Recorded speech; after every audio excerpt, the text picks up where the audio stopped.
కేవలం ఇక మరో 4 నెలలు మాత్రమే ఉన్న పరిస్థితుల మధ్య 8 నెలల పాటు కేవలం ఓట్ ఆన్ అకౌంట్ బడ్జెట్తో నడిపి మరో 4 నెలలు మాత్రమే ఇక ఈ సంవత్సరానికి మిగిలి ఉన్న పరిస్థితుల మధ్య బడ్జెట్ ప్రవేశపెడతా ఉన్నారు.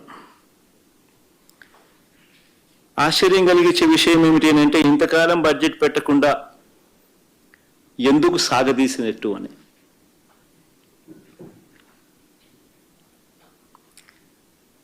ఇంతకాలం బడ్జెట్ పెట్టకుండా ఎందుకు సాగదీశారు అని అంటే కారణం, ఒక్కసారి బడ్జెట్ ప్రవేశపెడితే చంద్రబాబు నాయుడు గారి మోసాలు అబద్ధాలు అన్నీ కూడా బయటకు వస్తాయని తనకు తెలుసు కాబట్టి. ఒకసారి బడ్జెట్ ప్రవేశపెడితే తన మోసాలు, తాను చెప్పిన అబద్ధాలు అన్నీ కూడా బయటకు వస్తాయి. బయటికి రావడమే కాకుండా ప్రజలు కూడా మా సూపర్ 6 ఏమైంది, మా సూపర్ 7 ఏమైంది అని చెప్పి కూడా చంద్రబాబు నాయుడు ప్రజలు నిలదీస్తారు అన్న సంగతి కూడా తనకు తెలుసు కాబట్టి చంద్రబాబు నాయుడు గారు బడ్జెట్ ప్రవేశపెట్టకుండా దీన్ని సాగదీస్తూ వచ్చాడు. సాగదీస్తూ వస్తూ తాను కారణాలు చెప్పుకునే దానికోసం అని చెప్పి రకరకాల కారణాలు సాగదీతకు చెప్పుకుంటూ వచ్చాడు. పరిమితికి మించి వైఎస్ఆర్ కాంగ్రెస్ పార్టీ అప్పులు చేసిందని, రాష్ట్రాన్ని శ్రీలంక చేశామని, ఇలా రకరకాల సందర్భాలలో ప్రజలను మభ్యపెట్టే కార్యక్రమం చంద్రబాబు నాయుడు గారు, ఆయన కూటమి, ఆయనకు తోడు ఆయన ఎల్లో మీడియా, వీళ్ళంతా కూడా రకరకాల ప్రచారాలు పెడుతూ వచ్చారు. ఇవాళ సాక్షాత్తు చంద్రబాబు నాయుడు గారు తాను ప్రవేశపెట్టిన బడ్జెట్ పత్రాలే చంద్రబాబు నాయుడు గారి డ్రామా ఆర్టిస్టు అని చెప్పి చెబుతూ అవే సాక్ష్యాలుగా నిలబడ్డాయి.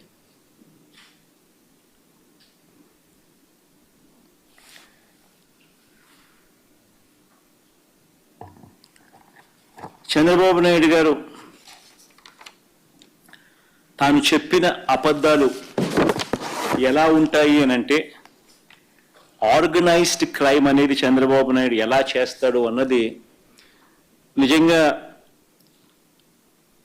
ఈ బడ్జెట్ అనేది చూస్తే, తాను ప్రవేశపెట్టిన తీరు చూస్తే ఎవరికైనా కూడా సామాన్యునికి అర్థమవుతుంది.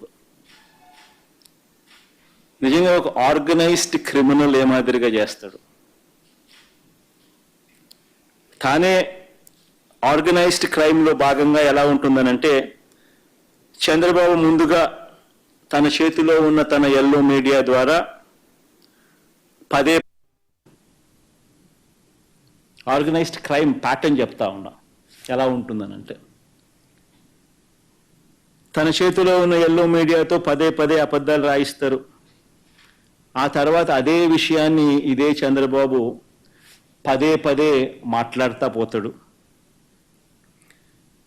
పనిలో పనిగా అంటే అప్పుల విషయంలో, ఆంధ్ర రాష్ట్రానికి సంబంధించిన అప్పుల విషయంలో ఆంధ్ర రాష్ట్రం శ్రీలంక అయిపోతుంది అని చెప్పి దుష్ప్రచారం చేస్తూ ఆర్గనైజ్డ్ క్రైమ్గా ఏ రకంగా వాళ్ళు తీసుకొని పోయారు అన్న విషయాలు నేను చెప్తా ఉన్నా. పదే పదే తన చేతిలో ఉన్న ఎల్లో మీడియాతో అబద్ధాలు రాయిస్తారు. ఆ తర్వాత అదే విషయాన్ని పదే పదే చంద్రబాబు మాట్లాడతారు. పనిలో పనిగా ఆ తర్వాత తన దత్తపుత్రుడితోనూ, తనకు సంబంధించిన ఇతర పార్టీలో ఉన్న తన వ్యక్తులతోనూ ఇవే విషయాలు మళ్ళీ పదే పదే మాట్లాడిస్తారు, ట్వీట్లు పెడతారు. చివరకు దాన్ని ఒక అంతర్జాతీయ అంశంగా కూడా మారుస్తారు.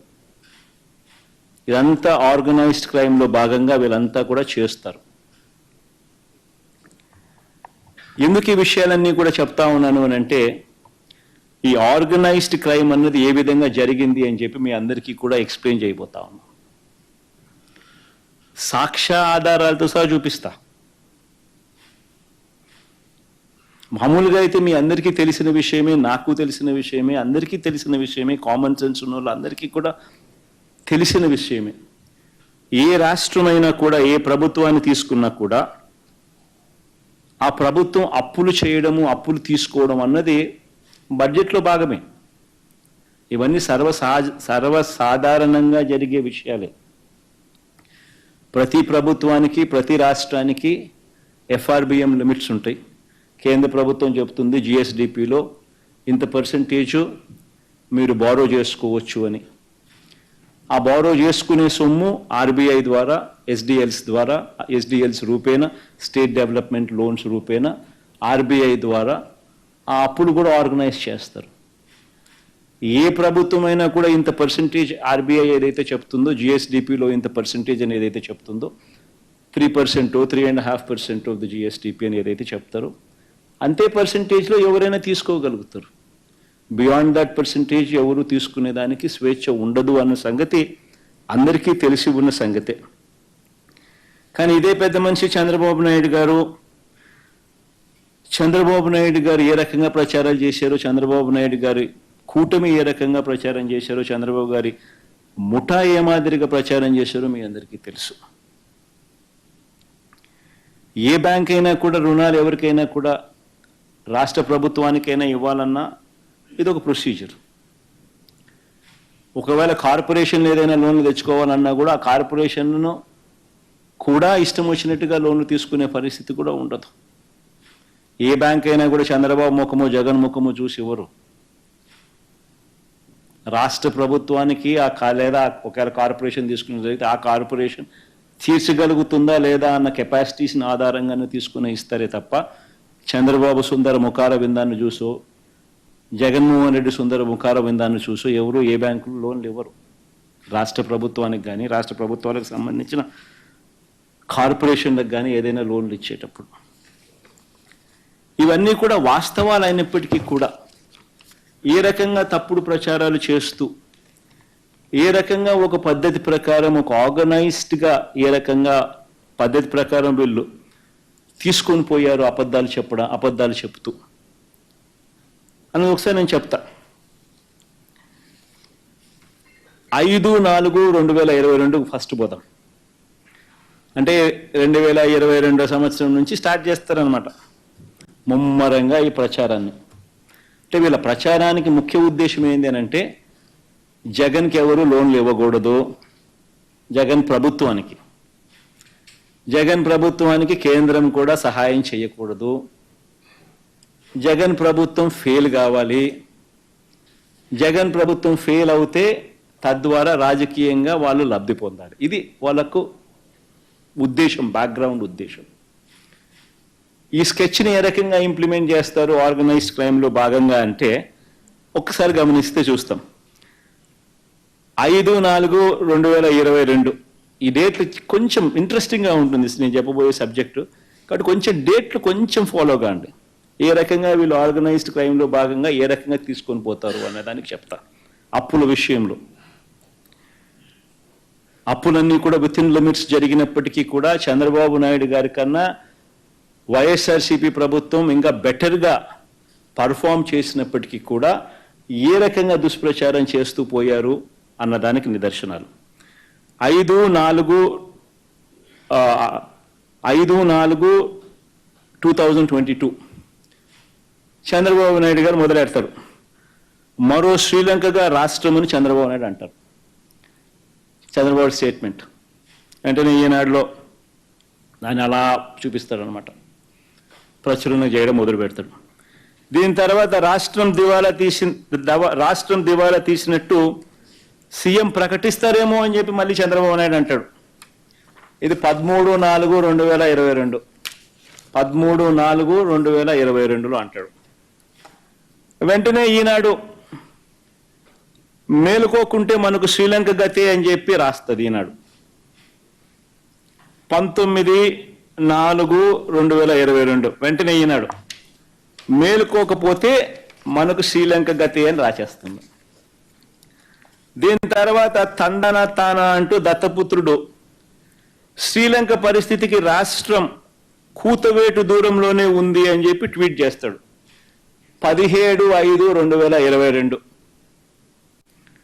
దాని తర్వాత అప్పటి టీడీపీ ఆర్థిక మంత్రి, అంటే ఇప్పుడు ప్రస్తుత ఆర్థిక మంత్రి పయ్యావుల కేశవ్, ఇప్పటి టీడీపీ ఆర్థిక మంత్రి ఆ రోజు ఏమంటాడంటే శ్రీలంక కంటే రాష్ట్రానికి 4 రెట్లు అప్పు అని చెప్పి తానంటాడు. అది 21/7/2022. దాని తర్వాత మళ్ళీ దత్తపుత్రుడు మళ్ళీ అంటాడు అప్పులతో ఆంధ్ర పేరు మారు మోగిస్తున్నందుకు అప్పు రత్న అంటూ పేరు పెట్టాలని మరో ట్వీట్ చేస్తాడు 17/2/2023. దాని తర్వాత వెంటనే చంద్రబాబు గారు వదినమ్మ గారు బీజేపీలో టీడీపీ నాయకురాలు రాష్ట్రం రుణం 11 లక్షల కోట్లు అని మరొక స్టేట్మెంట్ ఇస్తారు 25/10/2023. చూడండి డేట్స్ ఒకసారి చూసుకోండి. అంటే ఒక పద్ధతి ప్రకారం గోబెల్స్ ప్రచారం, ఒక పద్ధతి ప్రకారం తీసుకొని పోతారు. అంత కొత్త పాత్రధారులు ఈనాడు, వీళ్ళ మీడియా, వీళ్ళ సోషల్, వీళ్ళ ఎల్లో మీడియా, వీళ్ళు ఇతర పార్టీలో ఉన్న వీళ్ళ తెలుగుదేశం పార్టీ నాయకులు. ఇది సాక్షాత్తు చంద్రబాబు నాయుడు గారు వదినమ్మ గారు. ఇవిడంటది వెంటనే చంద్రబాబు గారు వదినమ్మ బీజేపీలో టీడీపీ నాయకులు అంటారు రాష్ట్రం రుణం 11 లక్షల కోట్లని మరొక స్టేట్మెంట్. ఇవిడ చూసినట్టు, ఇవిడికి తెలిసినట్టు స్టేట్మెంటు. ఇది 25/10/2023. మళ్ళా అప్పులపై ఫోరెన్సిక్ ఆడిట్ చేయాలని పార్లమెంట్లో కేంద్రం ఇచ్చిన సమాధానాన్ని అడ్డుపెట్టుకుని వైఎస్ఆర్సీపీ తప్పుడు ప్రచారం చేస్తుందని రివర్స్ ప్రచారం. ఇదంతా కూడా, ఇవన్నీ కూడా ఎందుకు చేశారు? ఇవన్నీ కూడా ఎందుకు? కేవలం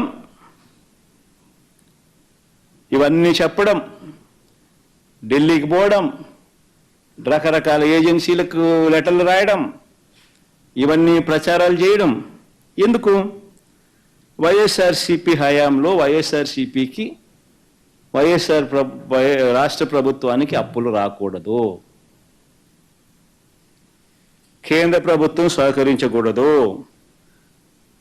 ఇక్కడ ఏమేమో జరిగిపోతా ఉంది అన్న భయం క్రియేట్ చేయాలి అని ఒక పద్ధతి ప్రకారం ఇవన్నీ కూడా చేసుకుంటూ పోతారు. ఎలక్షన్ దగ్గరికి వచ్చేసరికి 7/4/2024 ఇంకా ముమ్మరం చేస్తారు. రాష్ట్రం అప్పులు ఏకంగా 12,50,000 రూపాయలు అని చెప్పి మళ్ళా చంద్రబాబు నాయుడు గారు వదినమ్మ గారు ఇంకో స్టేట్మెంట్ మళ్ళీ కంటిన్యూ చేస్తారు. దాని తర్వాత ఇంకా ముందుకు పోతారు. సరిగ్గా ఎన్నికలకి 1 రోజుల ముందు ఈనాడు ముందుకు వస్తుంది అనమాట. 21/4/2024 ఒక ఎకానమిస్టుని పట్టుకొస్తారు. ఆయన ఎకానమిస్ట్ అని చెప్పి ఒక బిల్ల తగిలిస్తారు. ఆయనకు తగిలిచ్చి రాష్ట్రం రుణాలేకంగా 14 లక్షలు అని ఆయనతో చెప్పించేసేస్తారు. చూస్తూ ఉంటే, గమనిస్తూ ఉంటే మీ అందరికీ అర్థమవుతుంది. 10 పోయింది, 11 వచ్చింది, 11 పోయి 12.5 వచ్చింది, 12.5 నుంచి ఏకంగా 14 లక్షలకి వెళ్ళిపోయినారు.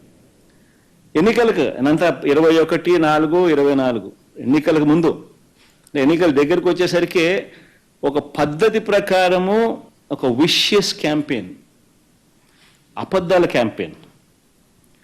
14 లక్షల రాష్ట్ర రుణాలు ఏకంగా 14 లక్షల కోట్లను ఆయనతో చెప్పించేసేస్తారు. ఈనాడు దాన్ని ప్రచురణ చేస్తాడు పెద్దగా, మిగతా వాళ్ళంతా కూడా దాన్ని అందుకుంటారు. నిజంగా అధికారంలోకి వచ్చిన తర్వాత కూడా మళ్ళీ చంద్రబాబు నాయుడు గారి తప్పుడు ప్రచారం ఆపల, ఇంకా కొనసాగుతారు. ఎందుకంటే అప్పటికైతే ఎలక్షన్లు అయిపోయినాయి. దాని తర్వాత మళ్ళీ చంద్రబాబు నాయుడు గారిని ప్రశ్నిస్తారు. చంద్రబాబు నాయుడు గారు మళ్ళా సూపర్ 6లు సూపర్ 7లు ఇవ్వాల్సి వస్తుంది కదా. ఇంకా సూపర్ 6లు సూపర్ 7లు ఇవ్వకుండా మళ్ళా ఎగరగొట్టాలి అని అంటే రాష్ట్రం క్లిష్ట పరిస్థితుల్లో ఉంది అని చెప్పి మనం చెప్పాలి కదా. కాబట్టి దాన్ని కొనసాగిస్తాడు చంద్రబాబు నాయుడు. మళ్ళీ ఏంది 10/7/2024 అంటే చంద్రబాబు నాయుడు ముఖ్యమంత్రి అయినాడు. ప్రమాణ స్వీకారం అయిపోయింది, నెల రోజులు దాటిపోయింది. జూన్లోనే ప్రమాణ స్వీకారం చేశాడు.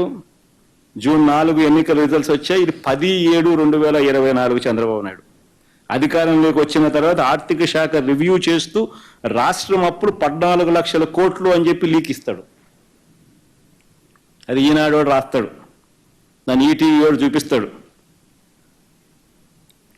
దాని తర్వాత 22/7/2024 అంటే ఇది బడ్జెట్ పెట్టాడు. బడ్జెట్ పెడితే ఇవన్నీ వాస్తవాలు బయటకు వస్తాయి కదా, అప్పులు ఎంత ఉన్నాయో తెలిసిపోతాయి కదా ప్రజలందరికీ కూడా, చెప్పక తప్పని పరిస్థితి కదా. కాబట్టి బడ్జెట్ పెట్టాడు. ఎందుకంటే చంద్రబాబు నాయుడుకి ఇంకా కారణాలు కావాలి. సూపర్ 6 ఎగరగొట్టాలి, సూపర్ 7 ఎగరగొట్టాలి. సూపర్ 6 బడ్జెట్ పెట్టి సూపర్ 6 సూపర్ 7కి సంబంధించిన కేటాయింపులు చేయకపోతే ప్రజలు నిలదీస్తారు. కాబట్టి ఇంకా చంద్రబాబు నాయుడు గారు ప్రజలు మర్చిపోయేట్టుగా చేయాలి. కాబట్టి కొనసాగిస్తాడు. 22/7/2024 గవర్నర్ గారి ప్రసంగం అసెంబ్లీలో. ఓట్ ఆన్ అకౌంట్ బడ్జెట్ పెడతారు, పూర్తి బడ్జెట్ పెట్టరు, రియల్ టైం బడ్జెట్ పెట్టరు, ఓట్ ఆన్ అకౌంట్ బడ్జెట్. దాంట్లో గవర్నర్ గారి ప్రసంగం 22/7/2024 రాష్ట్రానికి కాన్స్టిట్యూషనల్ హెడ్ గవర్నర్ గారు, ఆయనతో కూడా అబద్ధాలు చెప్పిస్తారు. రాష్ట్రం అప్పుడు 10 లక్షల కోట్లు అని అంటూ అబద్ధాన్ని ఆయనతో చెప్పిస్తారు. సరే సంతోషం, 14 లక్షల కోట్ల నుంచి తగ్గించారు, కనీసం 10 లక్షల కన్నా వచ్చినారు. కానీ 10 లక్షలు కూడా తప్పుడు ప్రచారమే కదా, తప్పుడు ఫిగరే కదా. ఏకంగా 10 లక్షల కోట్లు అని చెప్పి గవర్నర్ గారితో కూడా చెప్పిస్తారు. తీరా మళ్ళా ఈ మాట చెబుతూ ఇక్కడ వెరీ ఇంట్రెస్టింగ్, ఈ మాట చెబుతూ చంద్రబాబు నాయుడు గారు అదే ఓట్ ఆన్ అకౌంట్ బడ్జెట్ ప్రవేశపెడుతూ చంద్రబాబు నాయుడు గారు మాట్లాడిన మాటలు ఒకసారి విందామా? అది కూడా ఎంత గొప్పగా చంద్రబాబు నాయుడు గారు మాట్లాడతారంటే ఒకసారి ప్లే చేయండి అబ్బా. ఫస్ట్ నుంచి మళ్ళీ పెట్టుకో, సౌండ్ బాగా పెట్టాడు.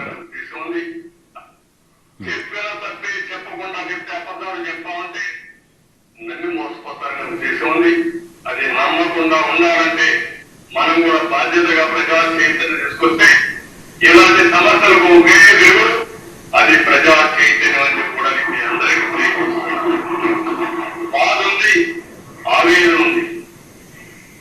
మనం ఆవేదించాం, సూపర్ 6 చెప్పాం, చూస్తే భయం వేస్తాం, లేకపోతున్నాం. ఈ విషయాలు రాష్ట్ర ప్రజానికి కూడా ఆలోచించాలి, సీరియస్ గా ఆలోచిస్తే తప్ప ఈ సమస్యగా ఎప్పుడు ఏ నాయకుడు పబ్లిక్ లైఫ్ ఉండే నాయకుడు ప్రజా జీవితంలో ఉన్న నాయకుడు బాధ్యతగా ఉండాలి. మన కాదు చెప్పిన తప్పి చెప్పకుండా చెప్పాలి. చంద్రబాబు నాయుడు గారు గవర్నర్ చేత అబద్ధాలు ఆడిచ్చి అదే దాంట్లో ఆయన ఏమంటాడు, ఆవేదనగా ఉందంట. ఎందుకనంటే ఆయన చేయలేకపోయే పరిస్థితులు ఉన్నాయంట రాష్ట్రంలో. ఏమన్నాడు, గురువంత ఒక్క ముందుకు వచ్చి పెట్టు సరే, అది భలే ఇంట్రెస్టింగ్గా అంటాడు.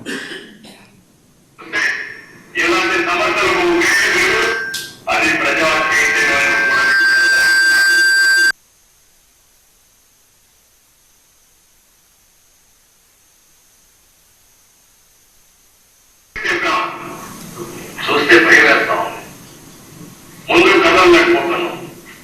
ఈ విషయాలు రాష్ట్ర ప్రజానికి కూడా ఆలోచించాలి. బాధుందంట, చూస్తే భయం వేస్తుందంట. అసలు ఎక్కడ ఈ అబద్ధాలు అంటే ఒక పద్ధతి ప్రకారం సూపర్ 6లో సూపర్ 7లో అన్నది ఇక తెరమరుగు చేయించే కార్యక్రమం. ప్రజలతో పని అయిపోయింది, ప్రజలతో ఓట్లు వేయించుకున్నారు, ఇంకా ప్రజల్ని మోసం చేయాలి.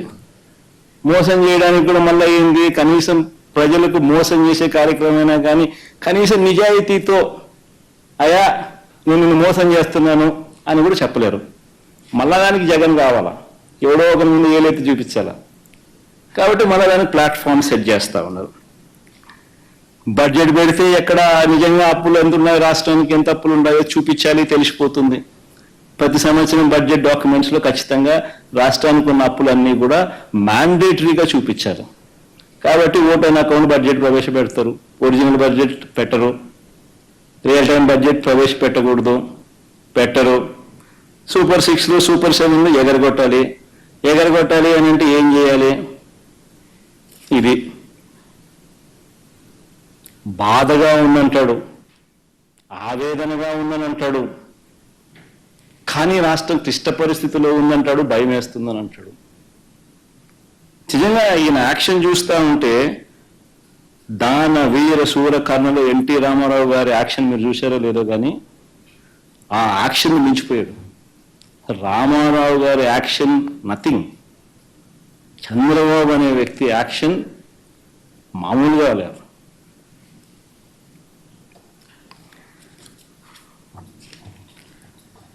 నిజంగా ఆశ్చర్యం కలిగించే విషయాలు ఇవన్నీ కూడా నేనైతే చెప్తా ఉన్నా. ఇప్పుడు తీరా రాష్ట్రానికి అప్పులు ఎంత ఉంటాయి? ఇప్పుడు బడ్జెట్ ప్రవేశపెట్టినారు కదా, వాళ్ళ బడ్జెట్ డాక్యుమెంట్లు చూద్దాం. వాళ్ళు ప్రవేశపెట్టిన బడ్జెట్ డాక్యుమెంట్ 2024-25. మరి ఇంత బిల్డప్ ఇచ్చినారు, ఇంత పద్ధతి ప్రకారం పథకం ప్రకారం బురద జల్లే కార్యక్రమాలు చేసినారు, ఆర్గనైజ్డ్ క్రైమ్ చేసినారు.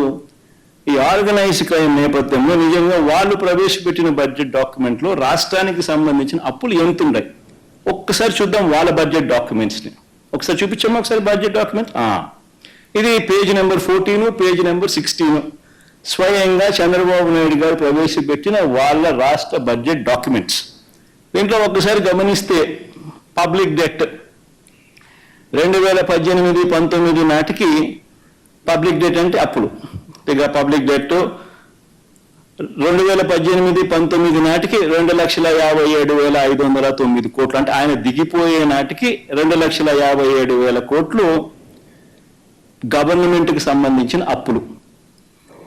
ఈ అప్పుకు గవర్నమెంట్ వేరియస్ కార్పొరేషన్స్కు గవర్నమెంట్ గ్యారంటీ కూడా ఇచ్చి ఇచ్చిన ఆ అప్పులు కూడా కలుపుకుంటే ఆ పైన 48,000, ఆ పైన 2018-19లో ఇంకొక 55,000 కోట్లు కలుపుకోవాలి. అంటే గవర్నమెంట్ అప్పు, గవర్నమెంట్ కార్పొరేషన్లకు సంబంధించి గ్యారంటీ ఇచ్చిన అప్పులు, which actually becomes the det of the state government. అంటే గవర్నమెంట్ స్వయంగా తీసుకున్న అప్పులు, గవర్నమెంట్ పూచీపడ్డ అప్పులు, ఈ రెండు డెట్ అంటారు. ఈ రెండు డెట్ చూస్తే చంద్రబాబు నాయుడు గారు దిగిపోయే నాటికి 2,57,000 కోట్లు ప్లస్ ఈ 55,000 కోట్లు అంటే 3,13,000 కోట్ల రూపాయలు చంద్రబాబు నాయుడు గారు దిగిపోయే నాటికి అప్పులుంటే, మా ప్రభుత్వం వచ్చేసరికి ఆ అప్పులు వీళ్ళు చూపించిన దాని ప్రకారమే 4,90,000 మా ప్రభుత్వం దిగిపోయే నాటికి గవర్నమెంట్ అప్పులు 4,91,774 కోట్లు ప్లస్ గవర్నమెంట్ పూచీపడ్డ అప్పులు 1,54,000 కోట్లు. అంటే రెండు కలిపితే 6,46,000 కోట్ల రూపాయలు. అంటే వాళ్ళ చంద్రబాబు నాయుడు హయాంలో 3,13,000 కోట్లు ఉన్న అప్పులు మా హయాంకి వచ్చేసరికి, మా హయాం అయిపోయేసరికి 6,46,000 కోట్లు అప్పులుగా వాళ్ళంతకు వాళ్ళే చూపించడం జరిగింది. మరి ఎక్కడ 14 లక్షలు, ఎక్కడ 11 లక్షలు, ఎక్కడ 12.5 లక్షలు, ఎక్కడ 10 లక్షలు, చివరికి వచ్చేసరికి 6,46,000 కోట్లకు తెంచినారు. ఒకసారి నెక్స్ట్ స్లైడ్ లేక బామ్మ. మరి ఎవరెవరి హయాంలో ఎంతెంత అప్పులు చేసినారు, ఆ అప్పులకు సంబంధించి గ్రోత్ రేట్ ఎంత అంటే కంపౌండెడ్ యాన్యువల్ గ్రోత్ రేట్. ఇది వెరీ ఇంపార్టెంట్. అంటే ఎవరి హయాంలో కూడా సగటున అప్పుల వార్షిక వృద్ధి రేటు ఎంత, కంపౌండెడ్ యాన్యువల్ గ్రోత్ రేట్ ఎంత అని చూస్తే చంద్రబాబు నాయుడు గారు అధికారంలోకి వచ్చే నాటికి 1,32,000 అప్పులు రాష్ట్ర ప్రభుత్వానికి ఉంటే, చంద్రబాబు నాయుడు గారు అధికారం దిగిపోయే నాటికి 3,13,000 18 కోట్లు అప్పులు. అంటే కంపౌండెడ్ యాన్యువల్ గ్రోత్ రేట్ అంటే వార్షిక అప్పుల సగటు వార్షిక వృద్ధి రేటు 19.54%. ఆయన హయాంలో ఆయన అప్పులు చేస్తే మా హయాంలో మా 5 ఏళ్ల కాలంలో మా హయాంలో 3,13,000 కోట్లు 6,46,000 కోట్లు అయింది. అంటే కంపౌండెడ్ యాన్యువల్ గ్రోత్ రేట్ అంటే అప్పుల సగటు వార్షిక వృద్ధి రేటు మా హయాంలో ఆయన కన్నా తక్కువ 15.61%. అంటే చంద్రబాబు నాయుడు గారి కన్నా ఏకంగా 4% తక్కువ. పోనీ లెబ్బ అప్పులు అంటున్నారు కాబట్టి ఇంకా ఒక అడుగు ముందుకేద్దాం.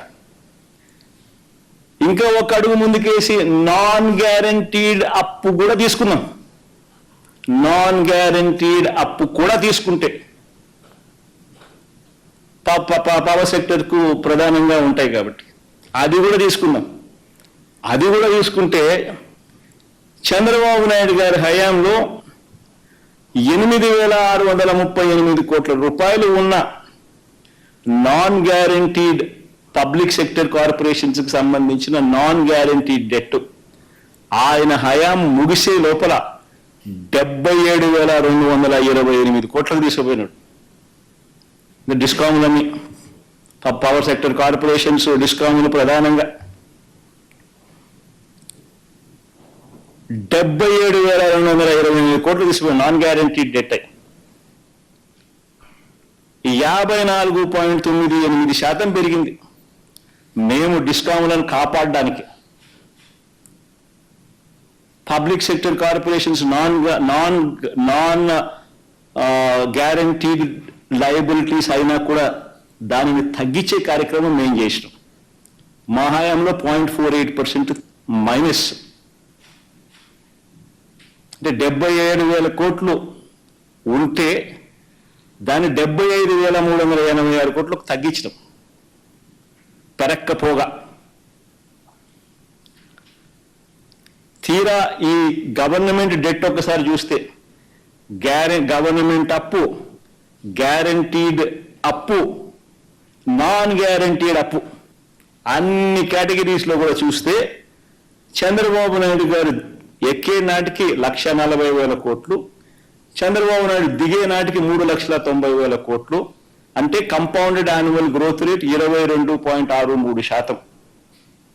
మా హయాంలో 3,90,000 కోట్లు కాస్త 7,21,000 కోట్లు అయింది. అంటే కంపౌండెడ్ యాన్యువల్ గ్రోత్ రేట్ 13.57%. నిజంగా ఏదైనా అవార్డు ఏదైనా ఇవ్వాలనంటే వైఎస్ఆర్సీపీ ప్రభుత్వానికి పిలిచి అవార్డు ఇవ్వాలి. వాస్తవం చెప్పాలంటే ఫైనాన్సెస్ ఇంత చక్కగా నడిపినందుకు.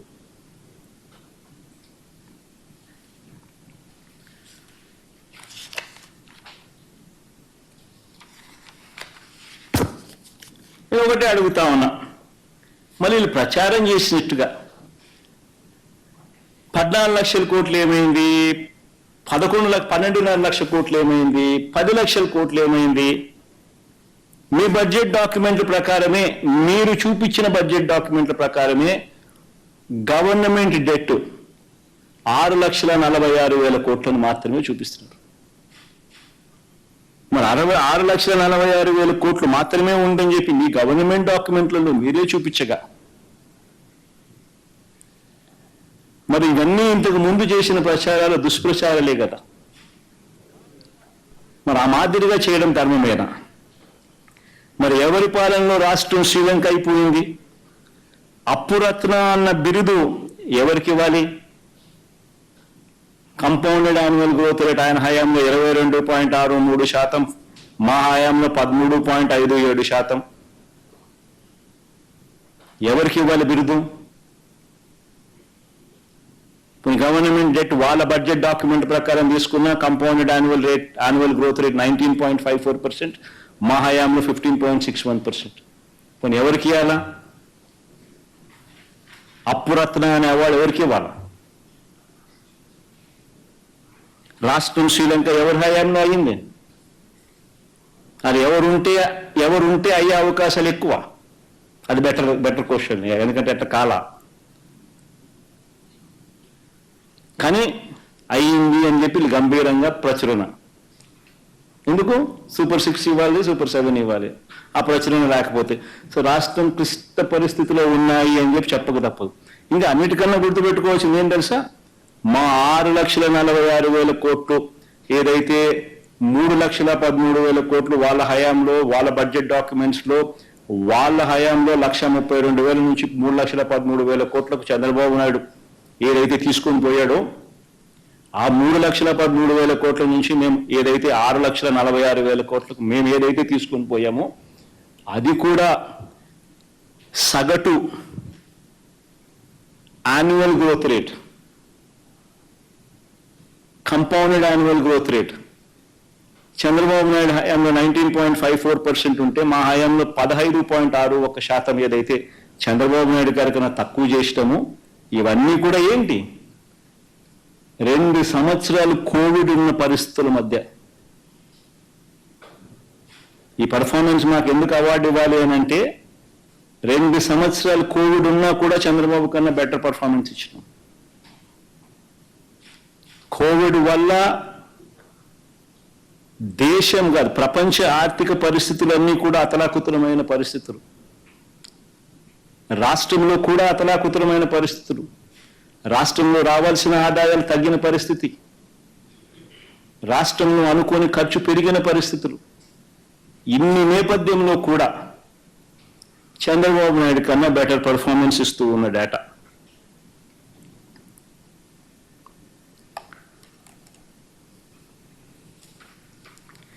నిజంగా వాస్తవాలు ఇలా ఉంటే చంద్రబాబు నాయుడు గారు అబద్ధాలు ఎక్కడా కూడా ఆపరు. ఇంకా ఎక్కువ అబద్ధాలు తాను చెప్పుకుంటూ పోయే ప్రయత్నమే చంద్రబాబు చేస్తాడు.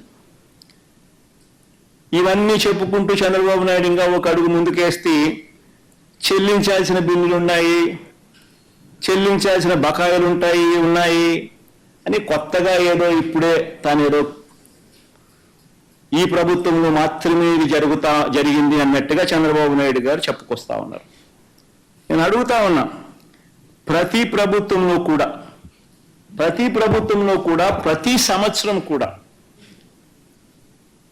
బిల్స్ అన్ని కూడా ఏదైతే అప్లోడ్ అయి ఉంటాయి, అప్లోడ్ అయిన బిల్స్ను న్యాచురలీ కొంచెం స్పిల్ ఓవర్ ఉంటాయి. ఇవన్నీ సర్వసహజంగా జరుగుతూ ఉంటాయి. పోనీ ఇదే చంద్రబాబు నాయుడు గారు తాను దిగిపోతూ మాకు ఎన్ని వేల కోట్ల రూపాయల బిల్లులు తాను బకాయిలుగా పెట్టిపోయాడని ఒకసారి చూద్దామా? మాకు ఇచ్చిపోయినాడు.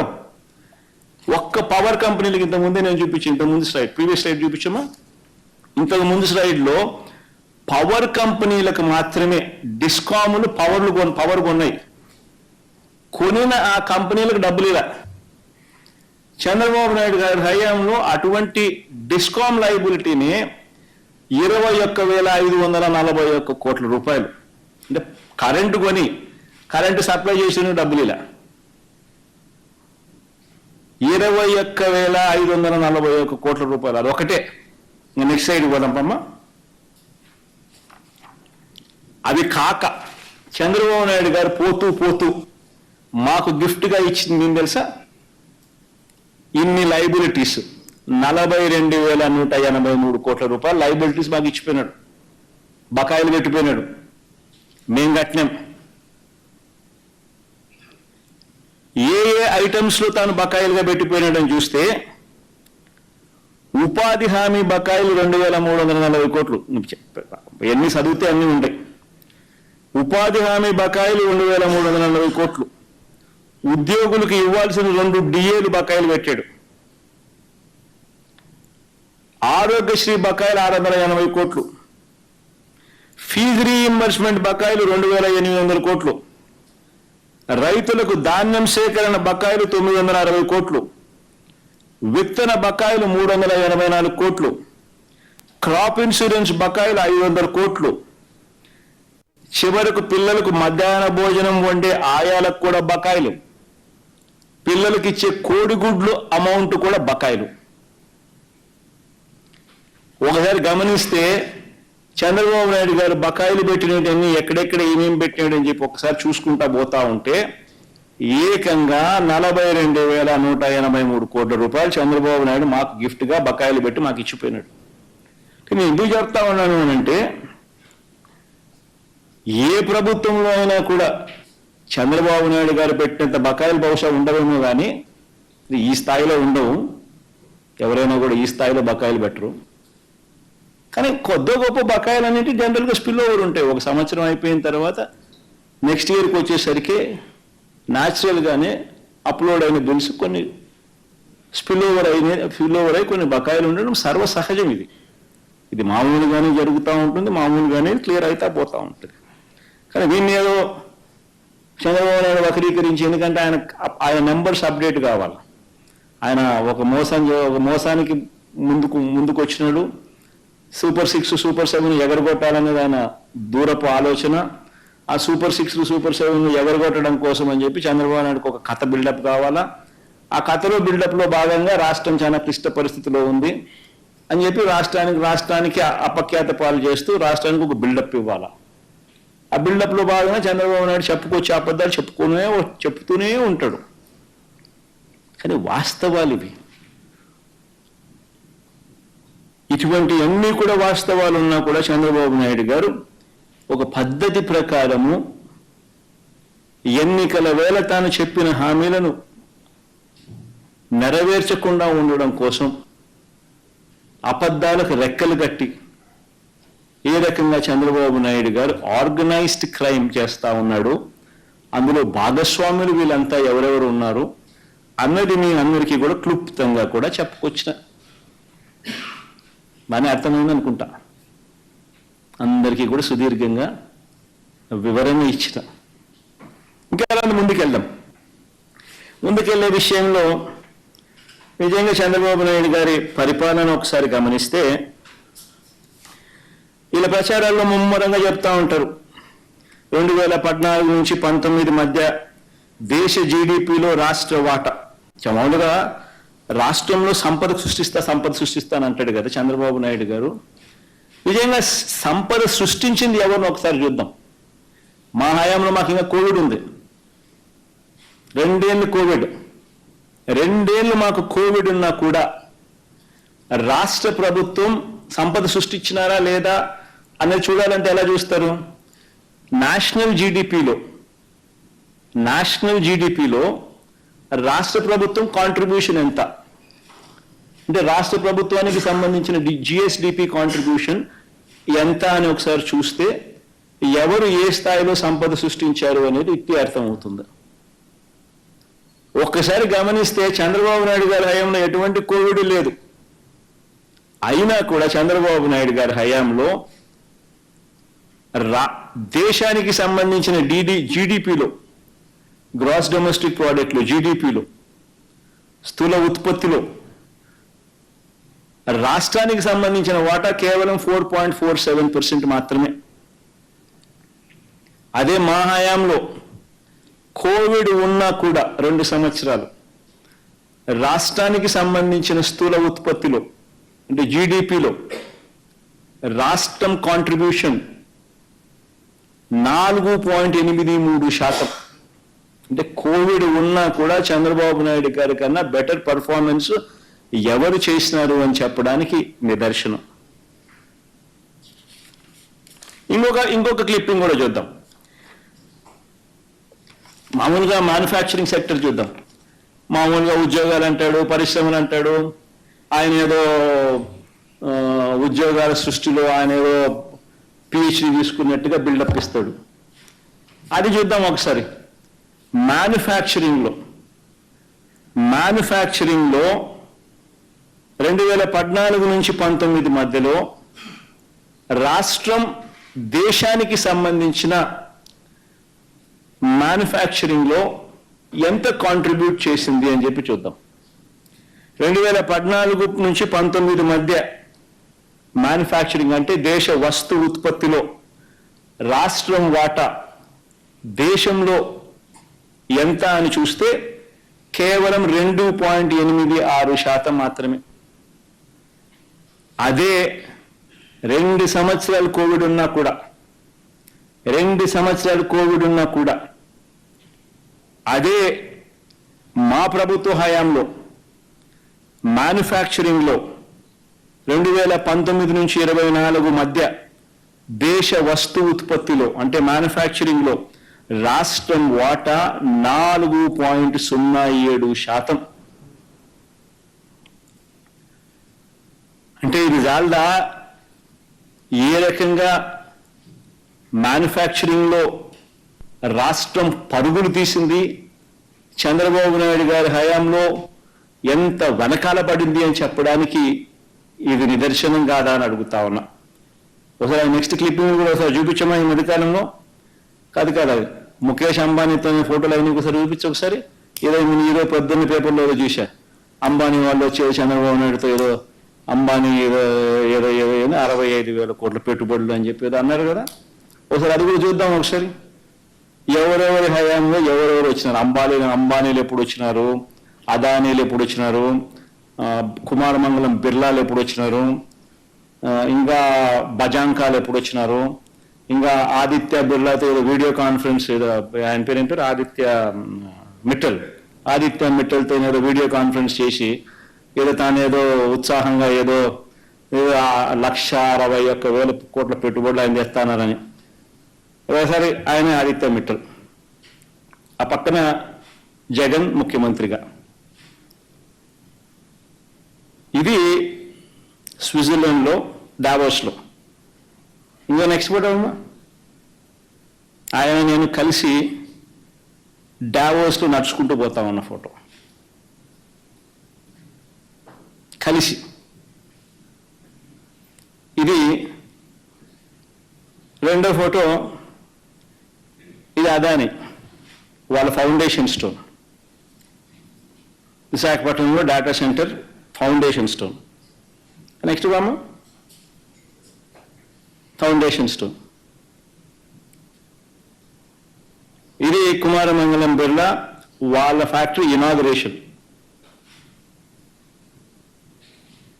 నెక్స్ట్ బామ్మ ఇది ముఖేష్ అంబానీ విశాఖపట్నంలో మేము ఆర్గనైజ్ చేస్తే ఇన్వెస్టర్స్ మీటింగ్, అదే పనిగా ఆయన వచ్చి మాతో రిలేషన్షిప్లో భాగంగా మాతో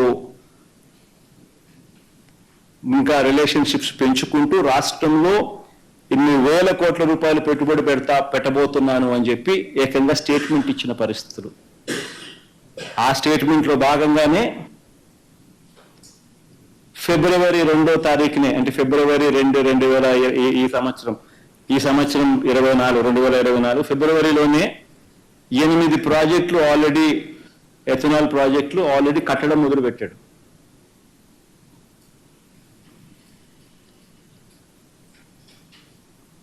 ఆయన దాన్ని ముందుకు తీసుకొని పోతూ ఈరోజు ఏదో చంద్రబాబు నాయుడు సమక్షంలో ఈరోజు ఏదో పెద్ద బిల్డప్ ఇచ్చినారు.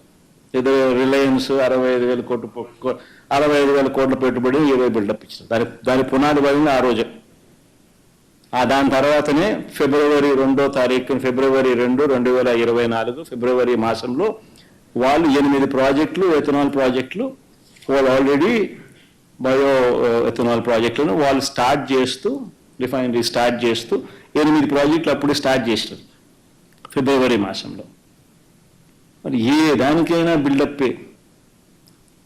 ఆదిత్య మిట్టల్ ఒడిశాలో 104,000 కోట్లతో 24 మిలియన్ టన్నుల స్టీల్ ప్లాంట్ అక్కడ కడతా ఉన్నారు. చంద్రబాబు నాయుడు అంటాడు చంద్రబాబు నాయుడు కొడుకు. ఆంధ్ర రాష్ట్రంలో 161,000 కోట్లతో 17 మిలియన్ టన్నుల గ్రీన్ ఫీల్డ్ స్టీల్ ప్లాంట్ అనకాపల్లికి వచ్చేస్తా ఉంది అని చెప్పి చెప్తాడు. అసలు ఆయనైనా ఎన్ని కడతాడు? ఆయన లోకేష్ అనే వ్యక్తి స్టేట్మెంట్ ఇచ్చిన వెంటనే ఒరిస్సా మంత్రి, అక్కడి నుంచి బీజేపీ మంత్రి, వెంటనే ఆయన నుంచి రివర్స్ స్టేట్మెంట్, వాళ్ళు అక్కడ పోవడం లేదు, మా దగ్గరే ఉన్నారు, 104,000 కోట్లకు సంబంధించిన ప్లాంట్కి సంబంధించి వాళ్ళు ఆల్రెడీ పన్ను మొదలు పెట్టారు ఇప్పుడే అని చెప్పి. అంటే ఆడ 104,000 కోట్లు, ఈడ 161,000 కోట్లు. ఎవరు చెవులు పూలు పెడతా ఉన్నారు? తీరా పెట్టేటోడిని చెడగొడుతున్నారు. Sajjan Jindal foundation stone photo చూపించమా, సజ్జన్ జిందాల్ది. తీరా ఇది సజ్జన్ జిందాల్ కడపలో 5 మిలియన్ టన్ స్టీల్ ప్లాంట్కి సంబంధించి ఆయన ఫౌండేషన్ స్టోన్. ఈ సజ్జన్ జిందాల్ బెదలు కొడుతున్నారు. ఏమైనా జత్వానినా గిత్వానినా ఎవరితోనే ఈయన మీద కేసు పెట్టించి వచ్చేటోడిని కనీసం కట్టేటోడిని బెదరబెట్టి పంపిస్తా ఉన్నారు. రానిది ఒక బిల్డప్, వచ్చేటోడిని పంపిస్తా ఉన్నారు దొంగ కేసులు పెట్టి. ఒక హ్యాబిచువల్ అఫెండర్కు సపోర్ట్ చేస్తూ. ఇది వీళ్ళ ఇండస్ట్రియల్ పాలసీ. నిజంగా ఆశ్చర్యం అనిపిస్తుంది వీళ్ళని చూసినప్పుడు. 2014 నుంచి చంద్రబాబు పాలనలో ఇంకోటి చేద్దాం, ఇంకొక కంపారిజన్ చేద్దాం. పవర్ డిస్కాములకు సంబంధించి ఒకసారి కంపేర్ చేద్దాం. 2014 నుంచి 5 ఏళ్ల చంద్రబాబు గారి పాలనలో పవర్ డిస్కామ్ కంపెనీలు నష్టాలు చూద్దాం. ఇంతకుముందు పెట్టిందేమ్మా పవర్ కంపెనీ నష్టాలను ఒకసారి చూద్దాం.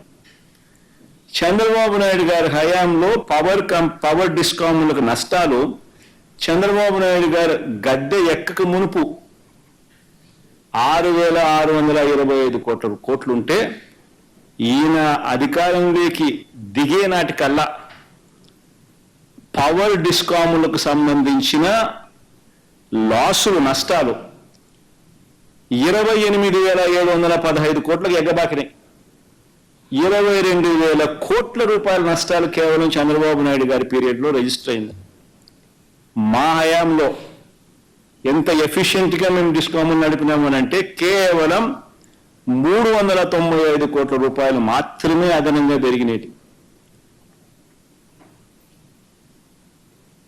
దీనికి అవార్డు ఇవ్వాలా? ఎవరు? చంద్రబాబు నాయుడు గారు అనే వ్యక్తి ఏ రకంగా నడుపుతా ఉన్నాడు సంస్థలను, వైఎస్ఆర్సీపీ ప్రభుత్వం ఏ రకంగా సంస్థలు నడుపుతా ఉందని. అడిషనల్ లాసెస్ వైఎస్ఆర్సీపీ హయాంలో కేవలం 395 కోట్ల రూపాయలు.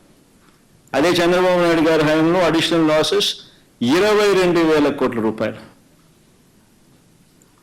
రెండో కంపారిజన్ ఇంకోటి చూద్దాం. చంద్రన్న వెలుగులు అంటారు, చంద్రన్న జిలుగులు అంటారు, చంద్రన్న మెరుపులు అంటారు కదా. ఇంకొక కంపారిజన్ కూడా చూద్దాం.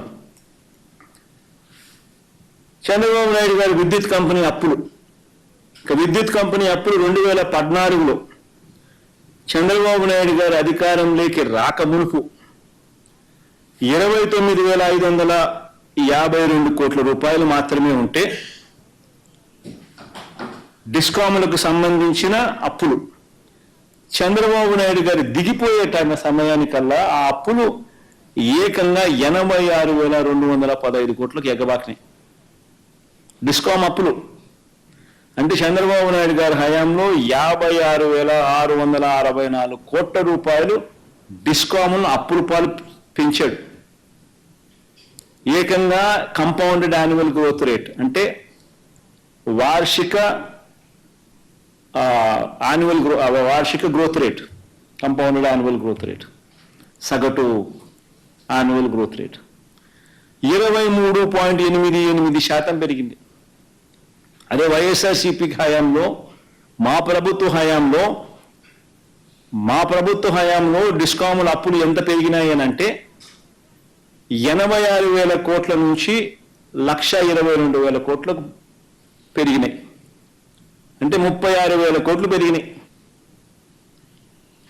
కంపౌండెడ్ యాన్యువల్ గ్రోత్ రేట్ అంటే సగటు యావరేజ్ యాన్యువల్ గ్రోత్ రేట్ ఎంత అని చూస్తే 7.28% మాత్రమే. ఆయన హయాంలో 23.88% పెరిగితే మా హయాంలో కేవలం 7.28% మాత్రమే పెరిగాయి.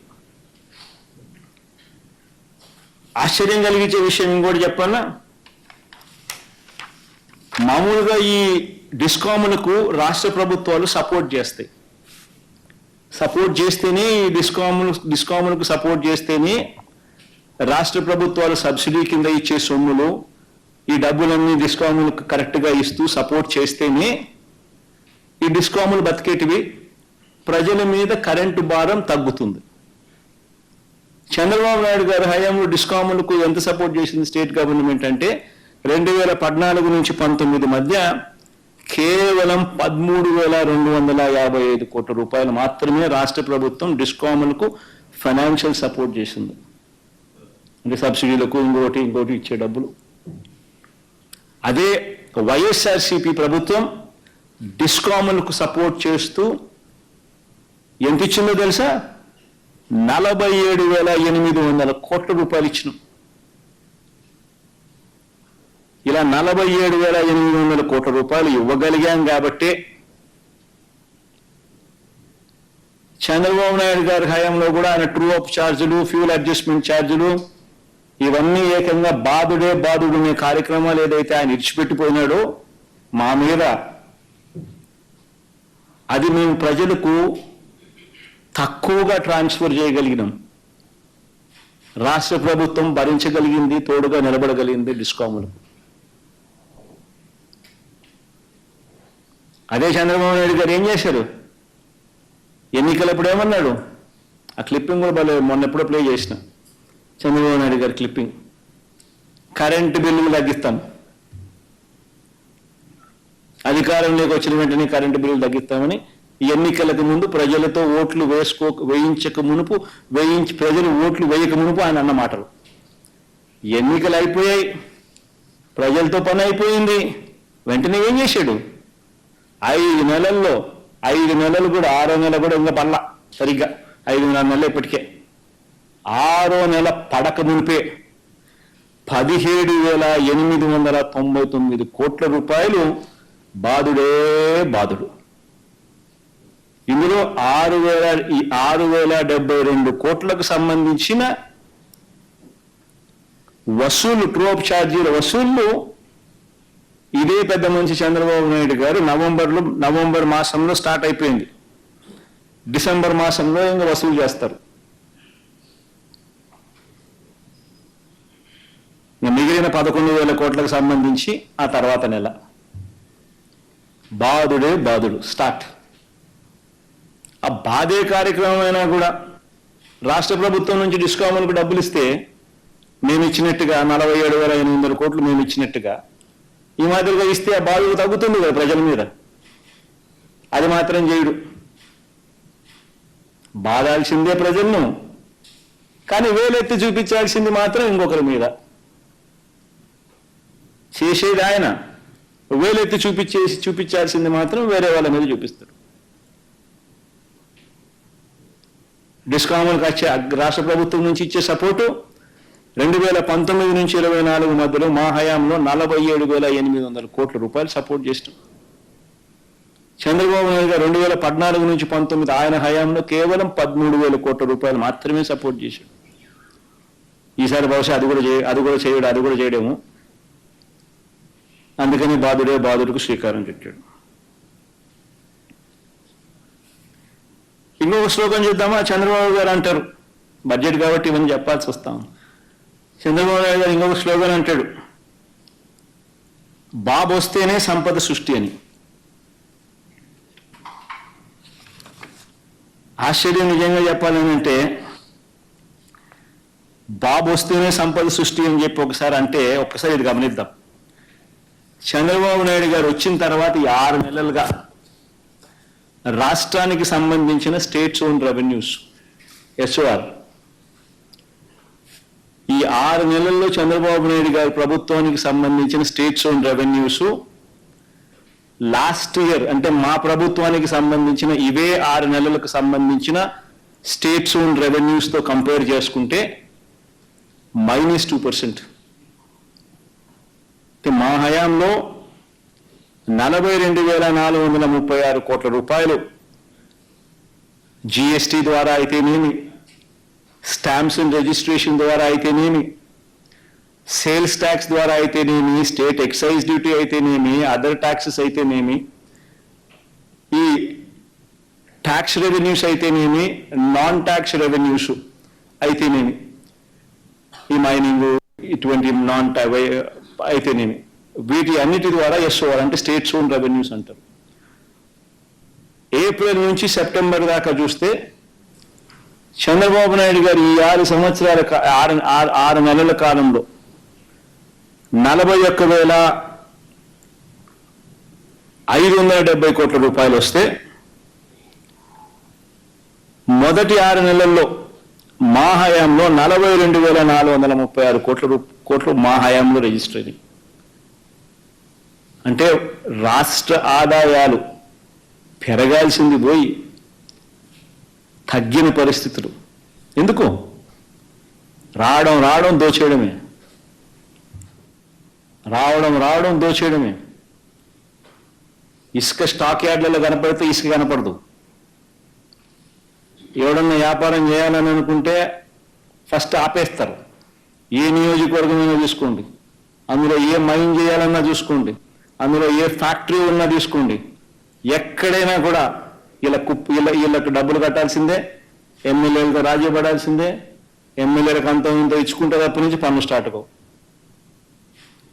ఎక్కడైనా తీసుకోండి, ఏ నియోజకవర్గమైనా తీసుకోండి, ప్యాకేట క్లబ్బులు గవర్నమెంట్కి వచ్చే ఆదాయం కాదు, అది వీళ్ళ లీడర్లకు వచ్చే ఆదాయం. చంద్రబాబుకింత, లోకేష్కింత, ఎమ్మెల్యేలకింత. మద్యం గవర్నమెంట్ షాపులు నడుపుతా ఉన్న పరిస్థితి నుంచి ప్రైవేట్ సిండికేట్ని దింపేశాను. ప్రైవేట్ సిండికేట్ ఎవరు? ఆ ప్రైవేట్ సిండికేట్ వీళ్ళ మనుషులు. వేరే వాళ్ళు ఎవరు టెండర్లు కూడా వేయకూడదు, వేరే వాళ్ళు ఎవరు పార్టిసిపేట్ కూడా చేయరు. చేస్తే షాపులు నడపలేరు, ఇల్లే. ఎంఆర్పి రేటు ఇంత 120, అమ్మేది 130. గవర్నమెంట్కి కాదు వచ్చేది ఆదాయాలు, వీళ్ళ ప్రైవేట్ జోబుల్లోకి. ఇసుక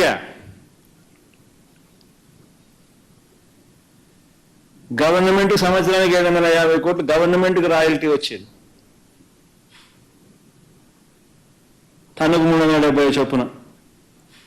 ఇప్పుడు గతంలో మా ప్రభుత్వ హయాంలో కన్నా ఇసుక రేట్లు డబుల్, ఇసుక రేట్లు అంతకన్నా ఎక్కువ. కానీ ప్రభుత్వానికి మాత్రం రూపాయి రావడంలో ఆదాయం. డబ్బంతా ఎవరు జోబీ లేకపోతా ఉన్నా. చంద్రబాబుకింత, ఆయన కొడుక్కింత, ఆయన దత్తపుత్రుడికింత, వాళ్ళ ఎల్లో మీడియాకింత, ఎమ్మెల్యేలకింత.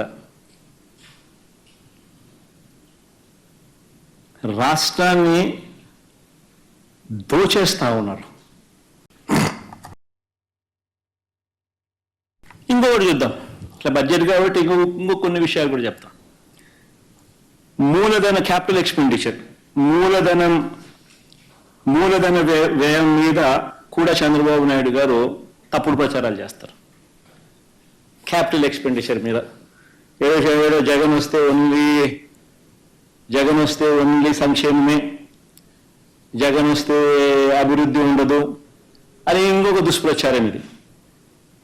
క్యాపిటల్ ఎక్స్పెండిచర్ అంటే మూలధన వ్యయం మీద చంద్రబాబు నాయుడు గారు 2014 నుంచి 19 మధ్య ఆయన హయాంలో ఆయన చేసిన వ్యయం ఎంత అని చెప్పి చూస్తే సగటున 13,860 కోట్ల రూపాయలు ఆయన హయాంలో ఆయన ఖర్చు పెడితే 2019 నుంచి 2024లో వైఎస్ఆర్సీపీ హయాంలో క్యాపిటల్ ఎక్స్పెండిచర్ 15,632 కోట్ల రూపాయల సగటున ఖర్చు పెట్టినాం.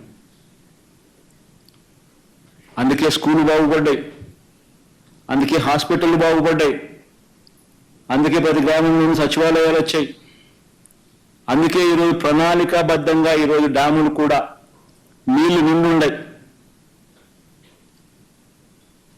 డ్యాములు పూర్తయ్యాయి ప్రణాళికాబద్ధంగా. ఈరోజు పరిస్థితి ఏంది? వెలిగొండ ప్రాజెక్టు పూర్తయింది కానీ నీళ్లు నింపని పరిస్థితి.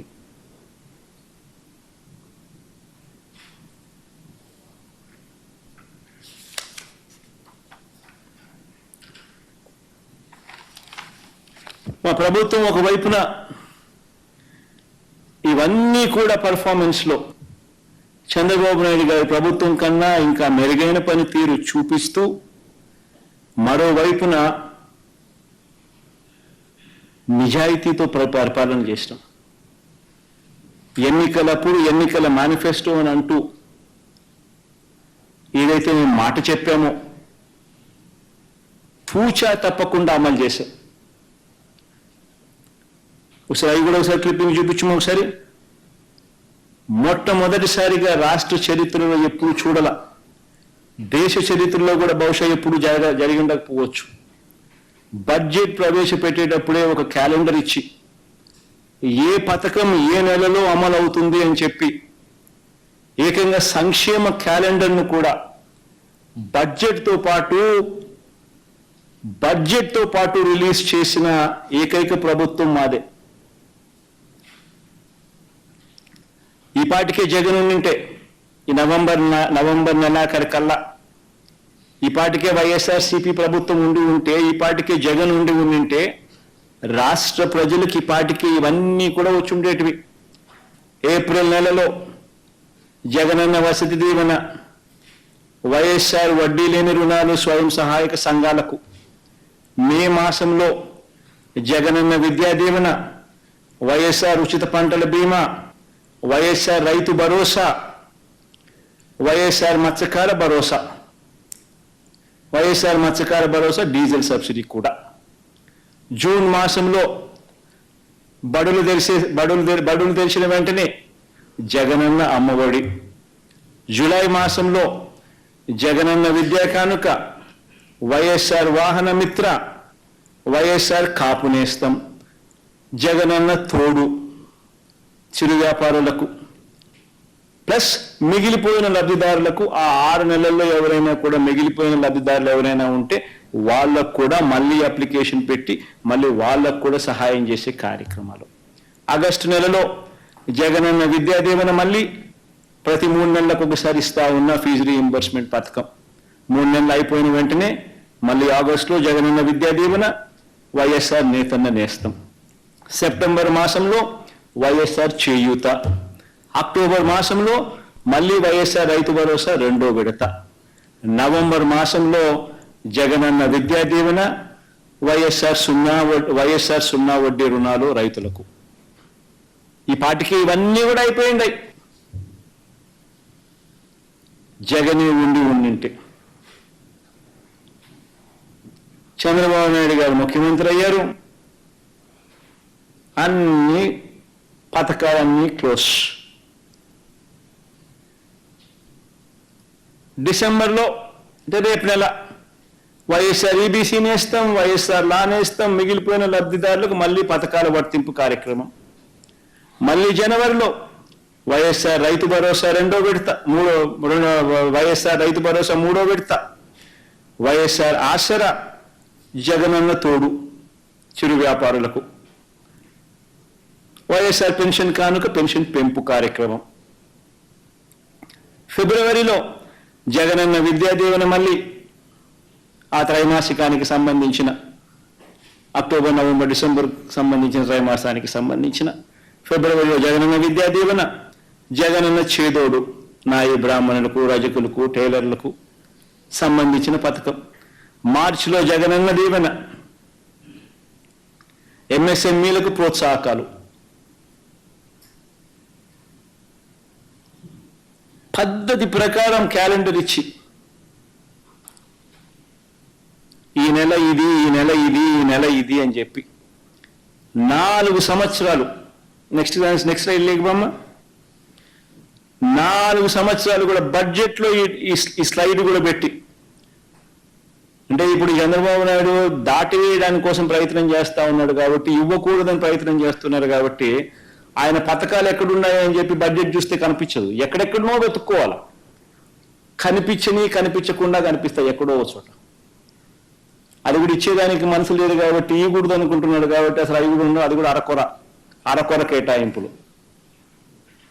కానీ మా ప్రభుత్వ హయాంలో బడ్జెట్లోనే బాగా కనిపించేట్టుగా 22 పథకాలు, ఈ మాదిరిగా పథకం వైఎస్ఆర్ పెన్షన్ కానుక బడ్జెట్ 2022-23కి ఇది, రివైజ్డ్ ఎస్టిమేట్ ఇది, 23-24కి ఇది అని చెప్పి చూపిస్తా ఉన్న పరిస్థితులు.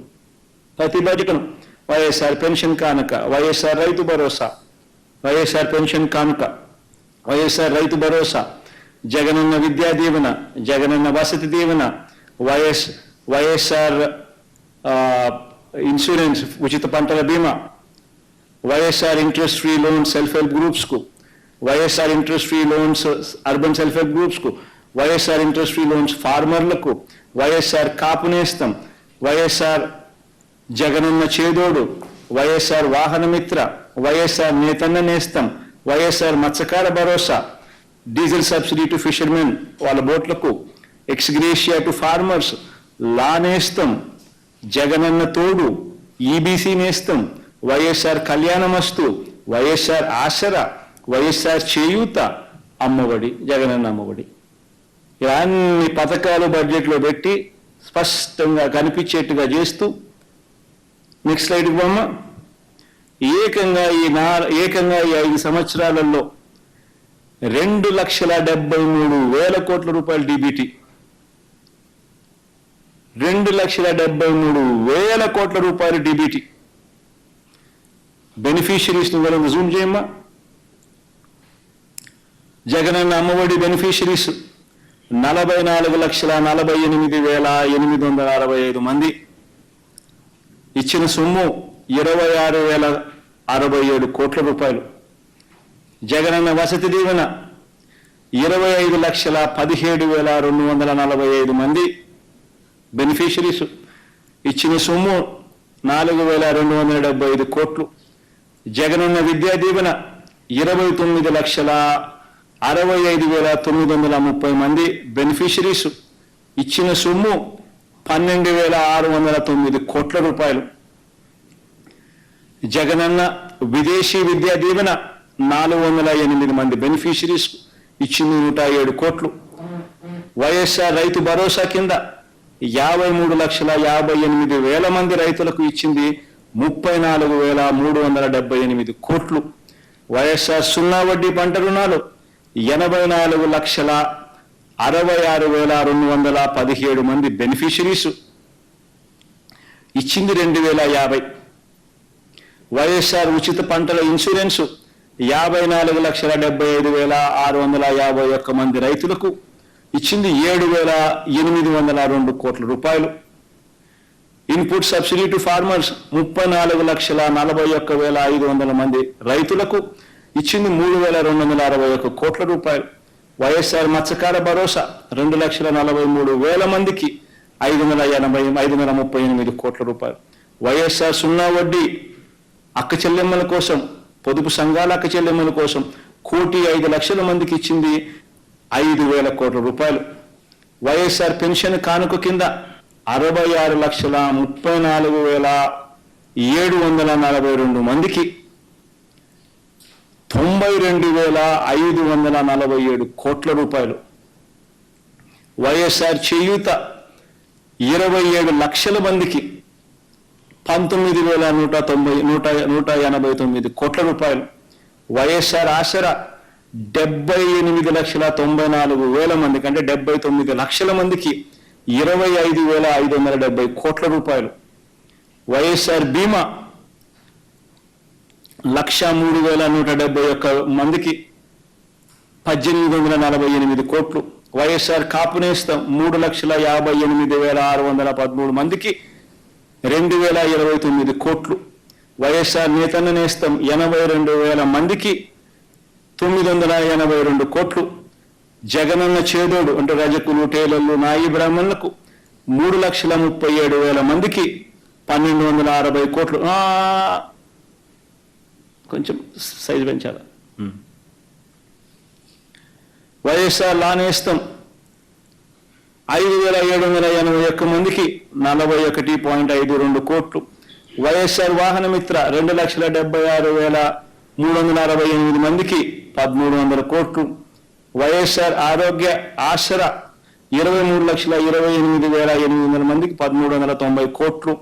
ఎంఎస్ఎంఈ రీస్టార్ట్ 23,236 మందికి 2,086 కోట్లు.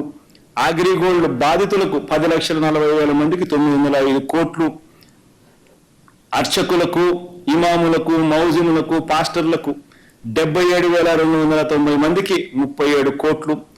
కోవిడ్ అసిస్టెన్స్, వైట్ కార్డ్ హోల్డర్లు కోవిడ్ అసిస్టెన్స్ 1,35,00,000 మందికి 1,350 కోట్లు స్పెషల్ అసిస్టెన్స్.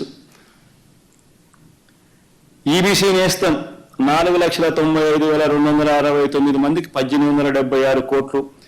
వైఎస్ఆర్ ఆరోగ్యశ్రీ కింద 39,38,985 మందికి 12,463 కోట్లు. వైఎస్ఆర్ కళ్యాణ వస్తు షాదీ తోఫా 56,194 మందికి 427 కోట్లు. హౌసింగ్ 21,31,564 మందికి 12,295 కోట్లు. జగనన్న తోడు 15,87,492 మందికి 88 కోట్లు. ఏకంగా బెనిఫిషరీస్ను 8,70,6,898 మంది, మల్టిపుల్ 2,73,756 కోట్లు. నేను అడిగేది ఒకటే,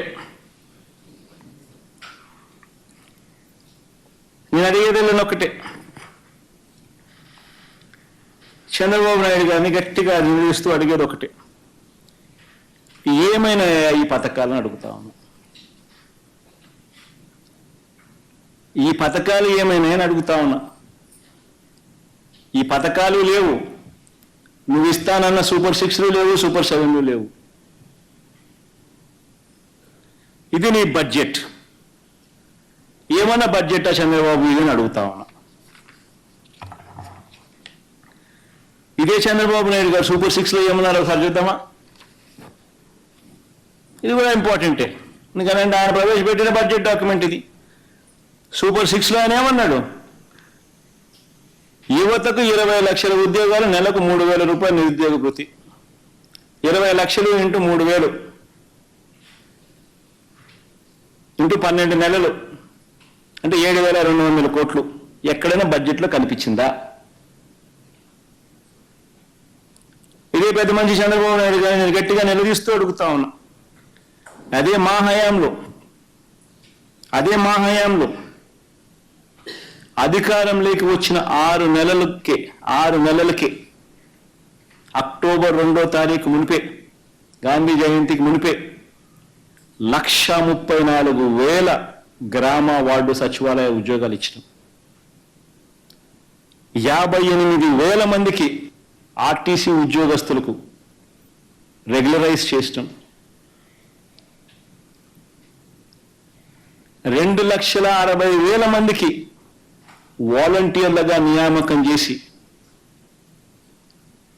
ప్రభుత్వంలోని ప్రతి పథకము ట్రాన్స్పరెంట్గా, వివక్ష లేకుండా, లంచాలు లేకుండా ప్రతి ఇంటికి డోర్ డెలివరీ చేయించాం.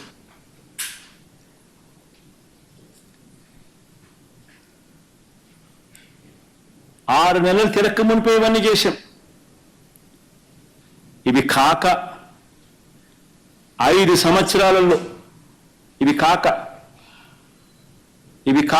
సంవత్సరాలలో స్లైడ్ కూడా చూపించమా. 5 సంవత్సరాలలో గవర్నమెంట్ రంగంలో వివిధ కేటగిరీస్కి సంబంధించి మేము ఇచ్చిన ఉద్యోగాలు అక్షరాల 6,31,000 ఉద్యోగాలు ఇచ్చినాం.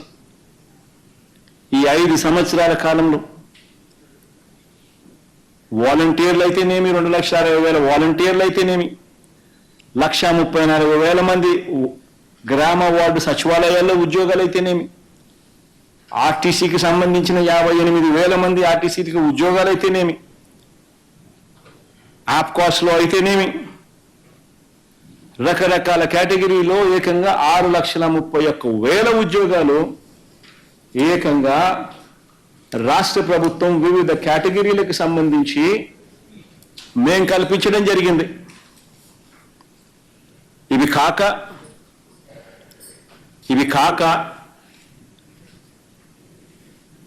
ఇవి కాక ఎంఎస్ఎంఈస్కి సంబంధించి 2,100 కోట్ల రూపాయలు ఎంఎస్ఎంఈలకు సంబంధించి ఇన్సెంటివ్స్ అన్నీ కూడా ప్రాంప్ట్గా ఇవ్వడం జరిగింది. 6,31,000 కేటగిరీస్ చూడండి ఒకసారి, బయటికి తీయండి, మధ్య స్ట్రీట్ బ్లోఅప్ చేయండి. ఏ కేటగిరీలో గవర్నమెంట్లో ఏమేమి ఉద్యోగాలు ఇచ్చినామనేది.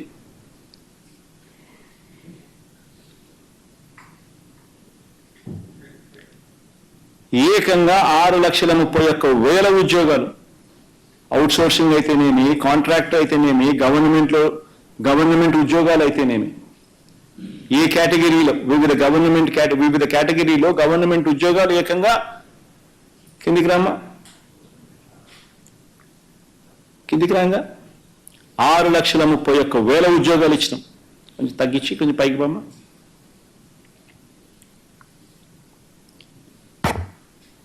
ఇట్లా ఈ పక్కన ఈ సైడ్ చూపించు. మెగా గవర్నమెంట్కి సంబంధించి లార్జ్ అండ్ మెగా ఇండస్ట్రీస్లో 1,02,000 ఉద్యోగాలు ఇచ్చినాం.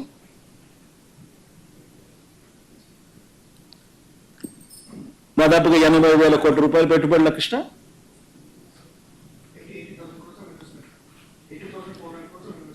80,400 కోట్ల ఇన్వెస్ట్మెంట్లలో 102,000 ఉద్యోగాలు లార్జ్ అండ్ మెగా ఇండస్ట్రీలో లార్జ్ అండ్ మెగా కేటగిరీస్లో ఇండస్ట్రీస్లో ఇప్పించగలిగాం. ఎంఎస్ఎంఈలు 2019 నుంచి 24 మధ్య గ్రౌండ్ అయిన ఎంఎస్ఎంఈస్ 3,94,000 ఎంఎస్ఎంఈస్ గ్రౌండ్ అయినాయి. ఉట్టి ఈ ఎంఎస్ఎంఈస్ ద్వారానే 23,65,000 మందికి ఉద్యోగాలు ఉట్టి ఎంఎస్ఎంఈస్ ద్వారానే ఇవ్వడం జరిగింది. గవర్నమెంట్ రంగంలో ఇచ్చిన 6,31,000 ఉద్యోగాలకు తోడు లార్జ్ అండ్ మెగా ఇండస్ట్రీస్లో ఇచ్చిన 102,000 ఉద్యోగాలకు తోడు ఎంఎస్ఎంఈస్లో ఇచ్చిన 23 లక్షల ఉద్యోగాలకు తోడు ఇవన్నీ కలిపితే 30,99,476 మందికి 5 సంవత్సరాలలో మేము ఉద్యోగాలు ఇవ్వగలిగినాం.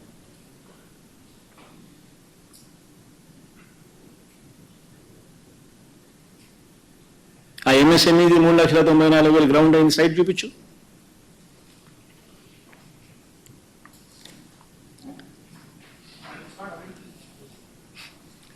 మేం చేస్తే ఇవన్నీ ఇవాళ చంద్రబాబు నాయుడు గారి ప్రభుత్వంలో ఏం జరుగుతూ ఉంది? చంద్రబాబు నాయుడు ప్రభుత్వంలో ఏం జరుగుతూ ఉంది? 2,60,000 మంది వాలంటీర్లను రోడ్డు మీద పడేసినారు. ఉద్యోగాలు కట్. 15,000 మందిని ఏపీ బ్రేవరీస్ కార్పొరేషన్లో పనిచేస్తా ఉన్న వాళ్ళను ఉద్యోగాలను తీసేసినారు. 104, 108 ఎంప్లాయీస్ పనిచేస్తా ఉన్న ఉద్యోగస్తులకు 2 నెలల జీతం అని ఇచ్చినారు. వాళ్ళు గొడవ చేస్తూ ఉంటే ఆయన ప్రభుత్వం వచ్చి దాదాపు 6 నెలలు అవుతాం. 2 నెలల జీతం అని ఇచ్చినారు. ఆపరేటర్కి అయితే అది కూడా ఇవ్వాలి. ఆర్పీఓకి ఇంకా ఆర్పీలకు జీతాలు ఇవ్వడం లేదని వాళ్ళ కంప్లైంట్. టాయిలెట్ మెయింటెనెన్స్ లో ఆయాలకు జీతాలు ఇవ్వడం లేదని వాళ్ళ కంప్లైంట్. ఇవన్నీ 6 నెలల్లోనే చంద్రబాబు నాయుడు గారి పరిపాలనలో చూస్తా ఉన్న విచిత్రాలు. అడుగుతా ఉన్నది ఒకటి, 3,000 రూపాయలు ఇస్తానన్నావు, 20 లక్షల మందికి ఇస్తానన్నావు, సూపర్ 6 అని చెప్పినావు, 7,200 కోట్ల రూపాయలు ఎక్కడ కేటాయింపు చేశామని అడుగుతా ఉన్నాం.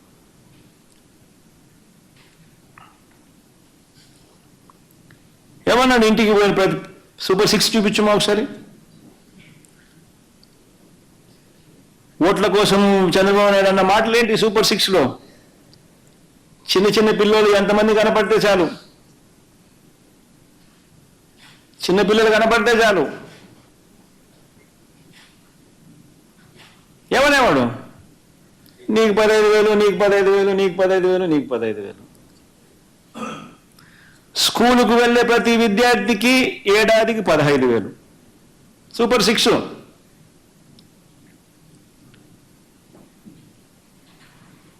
ఈరోజు గవర్నమెంట్ బడులలో గవర్నమెంట్ బడులు ప్రైవేట్ స్కూళ్ళల్లో ఇవాళ స్కూళ్ళకు వెళ్ళే పిల్లలు ఎంతమందో తెలుసా?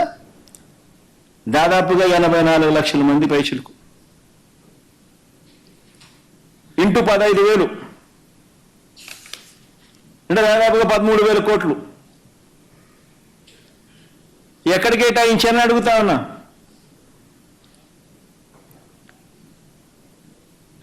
ఎక్కడ కేటాయించారని అడుగుతా ఉన్నా. ఎప్పుడు ఇస్తారని అడుగుతా ఉన్నా.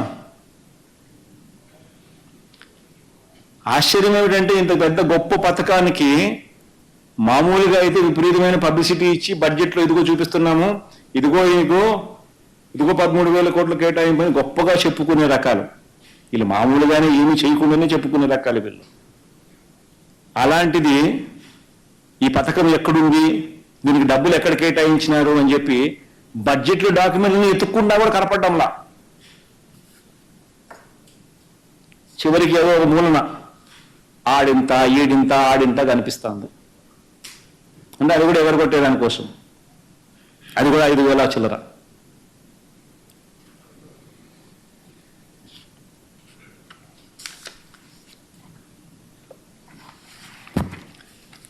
సూపర్ 6 ఏమంటాడు ప్రతి రైతుకు? ఇప్పుడు ఏమన్నాడు? ప్రతి రైతుకు 20,000 రూపాయల ఆర్థిక సహాయం. ఆ మాట అనేటప్పుడు ఏమన్నాడు? ఎలక్షన్ క్యాంపెయిన్లలోనూ గాను ఈ మేనిఫెస్టో ఇచ్చేటప్పుడు ఏమన్నారు? జగన్ ఇచ్చేది 13,500, అందులోనూ కేంద్రం ఇస్తా ఉంది 6,000, మేమొస్తే 20,000 ఇస్తాము. అంటే దాని అర్థం ఏంది? కేంద్రం ఇచ్చేది కాక నువ్వు 20,000 ఇస్తున్నావు అని చెప్పి బిల్డప్ ఇచ్చినావు. అంతే కదా నువ్వు చెప్పిన మాటను?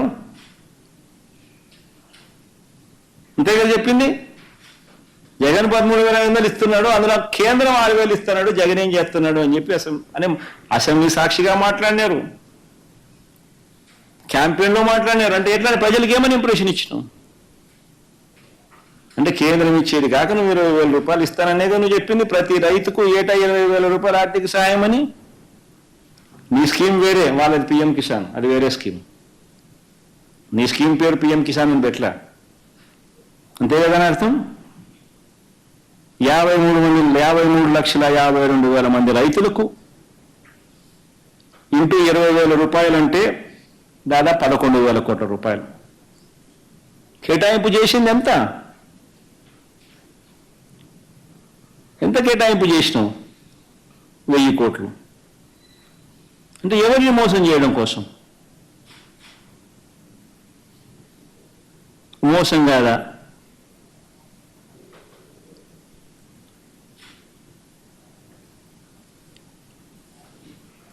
ఇంకో ఏమంటాడు? ప్రతి మహిళకు నెలకు 1,500 రూపాయలు, 19 సంవత్సరాల నుంచి 59 సంవత్సరాల వరకు ప్రతి మహిళకు 1,500 రూపాయలు, అంటే 18,000 రూపాయలు. ప్రతి మహిళకు 18,000 రూపాయలు ఇస్తాడంట అని చెప్పింది.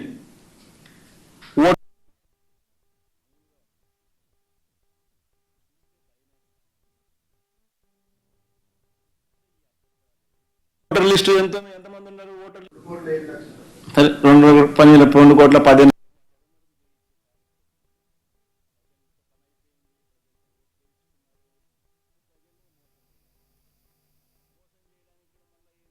2,10,000 ఉన్నా కానీ ఏదో 2,07,00,000 అనుకుందాంలే.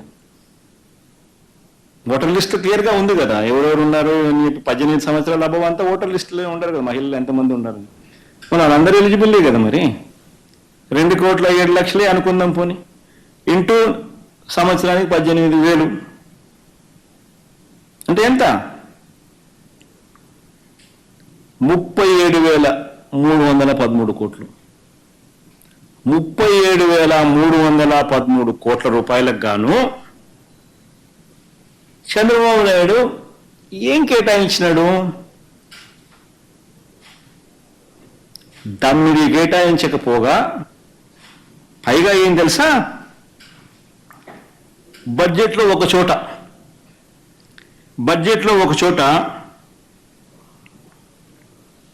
3,341 కోట్ల రూపాయలను ఈనాడు కటింగ్ చూపించాం ఒకసారి. ఎంత దారుణంగా వీళ్ళంతా ప్రజలను అబద్ధాలతో మోసం చేస్తారనంటే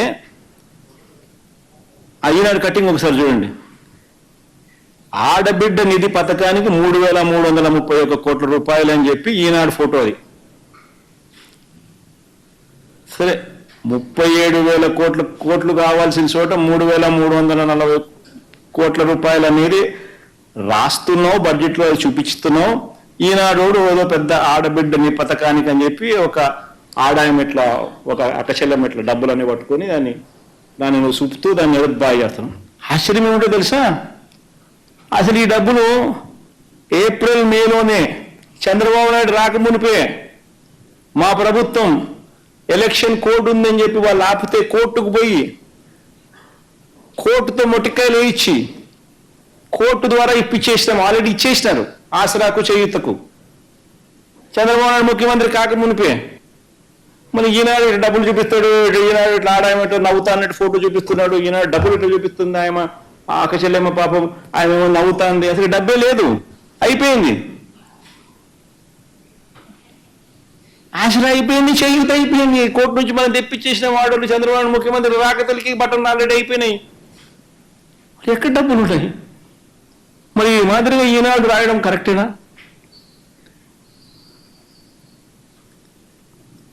ఏం మోసం ఇది, ఏం దగా ఇది, ఏం అబద్ధాలు ఇవి?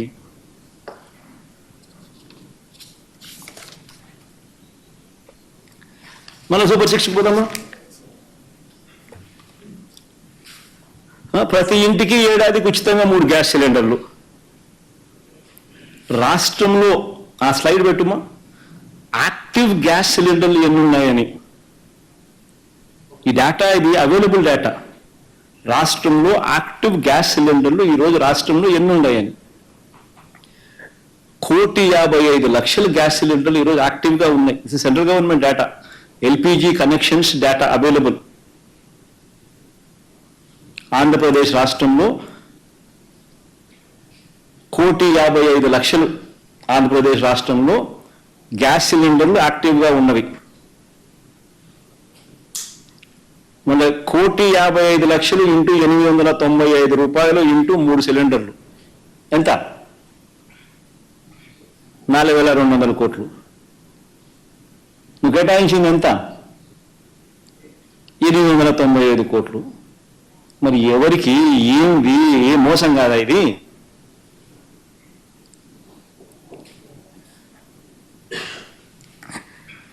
చివరికి చిన్నవి గ్యాసు బస్సు అనేటి చాలా చిన్నవి. అసలు వాస్తవం చెప్పాలంటే ఉచిత బస్సు, ఈ ఉచిత బస్సు అనేది దసరా అయిపోయింది, దీపావళి అయిపోయింది, విజయదశమి అయిపోయింది, వినాయక చవితి అయిపోయింది, ఇంకా ఏమున్నాయో నాకు తెలియదు. ప్రతి పండగ అయిపోతాను నెక్స్ట్ పండగ అంటాడు. ఇవన్నీ మామూలుగా ఈ గ్యాస్ కానీ ఈ బస్సు కానీ చాలా చిన్నవి. ఈ చిన్నవి లాస్ట్కి చేస్తాడేమో చంద్రబాబు నాయుడు. ఎలక్షన్ దగ్గరికి వచ్చేసరికి మభ్య పెట్టేందుకు ప్రజలను సూపర్ 6లో నేను 2 చేసిన అని చెప్తాడు. లాస్ట్కి ఏంటి? Gas bus. మిగతా పెద్దవన్నీ పంగనామాలే, అంతే కదా.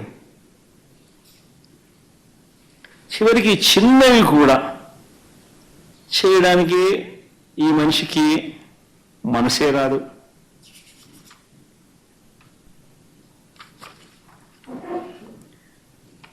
మరోవైపు సంపద సృష్టిస్తానంటున్నాడు. కానీ ప్రతి మంగళవారం ఈ పెద్ద మనిషి చంద్రబాబు నాయుడు గారు ఏం చేస్తారు? ఆర్బీఐ డోర్ దగ్గరికి వెళ్ళి కాలింగ్ బెల్ నొక్కుతాడు. నొక్కి రుణాలు తీసుకునే దానికోసం కాలింగ్ బెల్ నొక్కుతాడు.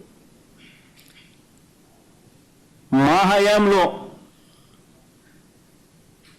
హయాంలో సగటున ప్రతి ఏడాది మేము 47,000 కోట్ల రూపాయలు 47,000 కోట్ల రూపాయలు మేము బారో చేస్తే, మేము రుణాలు తీసుకుంటే, చంద్రబాబు గారు వచ్చి రాగానే బడ్జెట్ ప్రవేశపెట్టిన దాంట్లో ఆయన 68,742 కోట్ల రూపాయలు నేను తీసుకోబోతున్నాను అప్పులుగా అని చెప్పి ప్రజెంటేషన్ ఇచ్చాడు బడ్జెట్లో. ఈ బడ్జెట్ డాక్యుమెంట్ ఏమ్మా తీసేసినాను.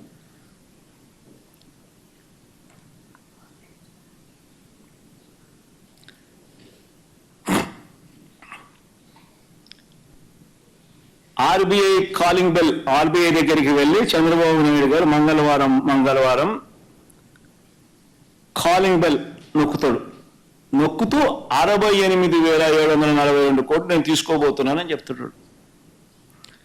మరి 47,000 కోట్ల రూపాయలు తీసుకుని మేమేమో మా హయాంలో రాష్ట్రం శ్రీలంక అవుతుందా?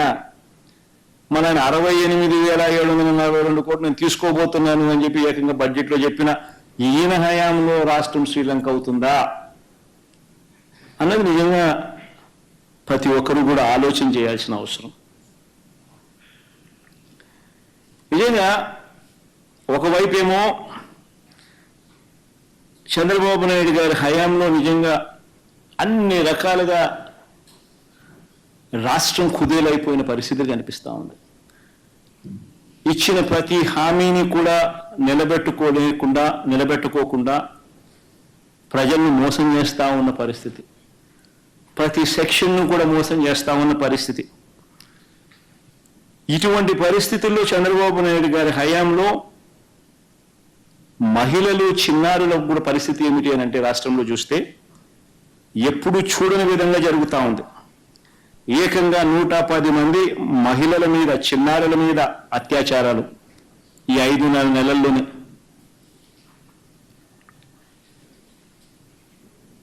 ఇందులో 11 మంది చనిపోవడం కూడా జరిగింది. నిన్న కూడా 3 ఇన్సిడెంట్లు జరిగాయి.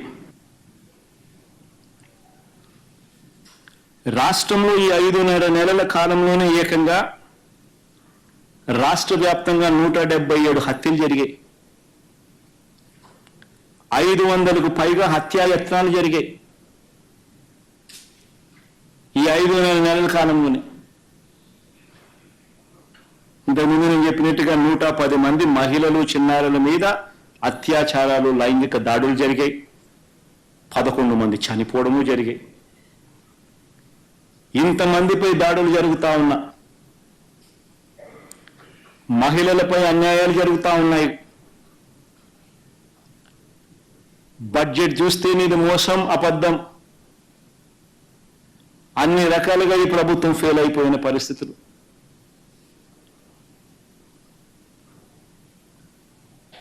పిల్లలకు సంబంధించిన ఫీజు రీయింబర్స్మెంట్ ఇంతవరకు ఇలా పిల్లలు రోడ్డు ఎక్కుతున్నారు.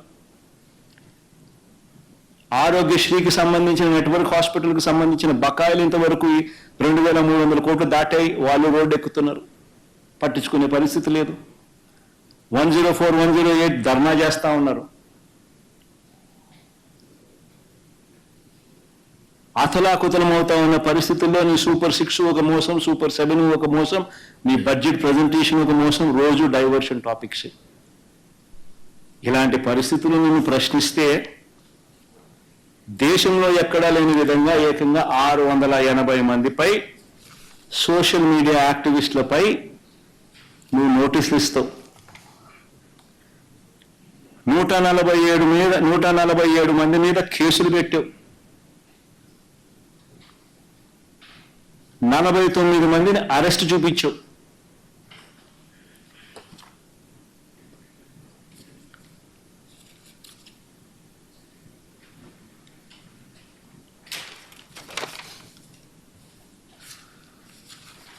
సూపర్ 6 ఏమో. ఇదిగో నేను ఒకటి అడుగుతున్నా, ఇదిగో నీ మోసం. ఎన్నికల వేళ నువ్వు చెప్పినావు ఇది చేస్తాను అని. ఇదిగో నీ సూపర్ 6. దీనికి కావాల్సిన బడ్జెట్ ఇది 74,000 కోట్లు. నువ్వు చేసినది మోసం కాదా? నువ్వు చెప్పినది అబద్ధం కాదా? నీ మీద 420 కేసు పెట్టకూడదా? ఆర్గనైజ్డ్ క్రైమ్ ఇది కాదా అని నేను ట్వీట్ పెడతా ఉన్నాను. నా ఎమ్మెల్యేలు, కంటెస్ట్ చేసిన ఎమ్మెల్యేలు అందరూ ట్వీట్లు పెడతా ఉన్నారు, పెట్టబోతున్నారు. మా పార్టీకి సంబంధించిన అందరూ కూడా ట్వీట్ పెట్టి నీ మీద ఎందుకు 420 కేసు పెట్టకూడదు, నువ్వు చేసినది మోసం కాదా అని వైఎస్ఆర్సీపీకి సంబంధించిన ప్రతి కార్యకర్తకు పిలుపునిస్తా ఉన్నాను. ఈ 2 కూడా ఇదే మాదిరిగానే పెడుతూ ట్వీట్ చేయండి. ఇన్స్టాగ్రాము, ఫేస్బుక్, వాట్సాప్, యూట్యూబ్ అన్నిట్లోనూ పెట్టండి. ఎంతమంది నేను అరెస్ట్ చేస్తాడో చూద్దాం. అరెస్ట్ చేయడానికి ఏదైనా ముందుకు వస్తే ఫస్ట్ నా దగ్గర నుంచి స్టార్ట్ చేయమని చెప్తున్నా. ఏమయ్యా నువ్వు చెప్పలేదా ఇవన్నీ? నీ మేనిఫెస్టోలో ఇవన్నీ లేవా? నీ బడ్జెట్ ఇది కాదా? నీ బడ్జెట్లో కేటాయింపులు, వీటికి సంబంధించిన కేటాయింపులు ఇవి ఉండాల్సింది కాదా? మరి ఎందుకు కేటాయింపులు చేయలేదు?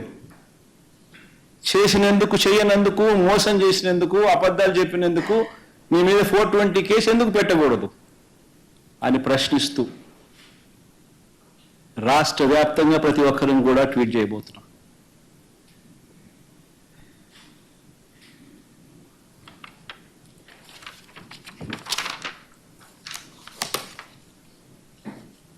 అంతే బాటలే.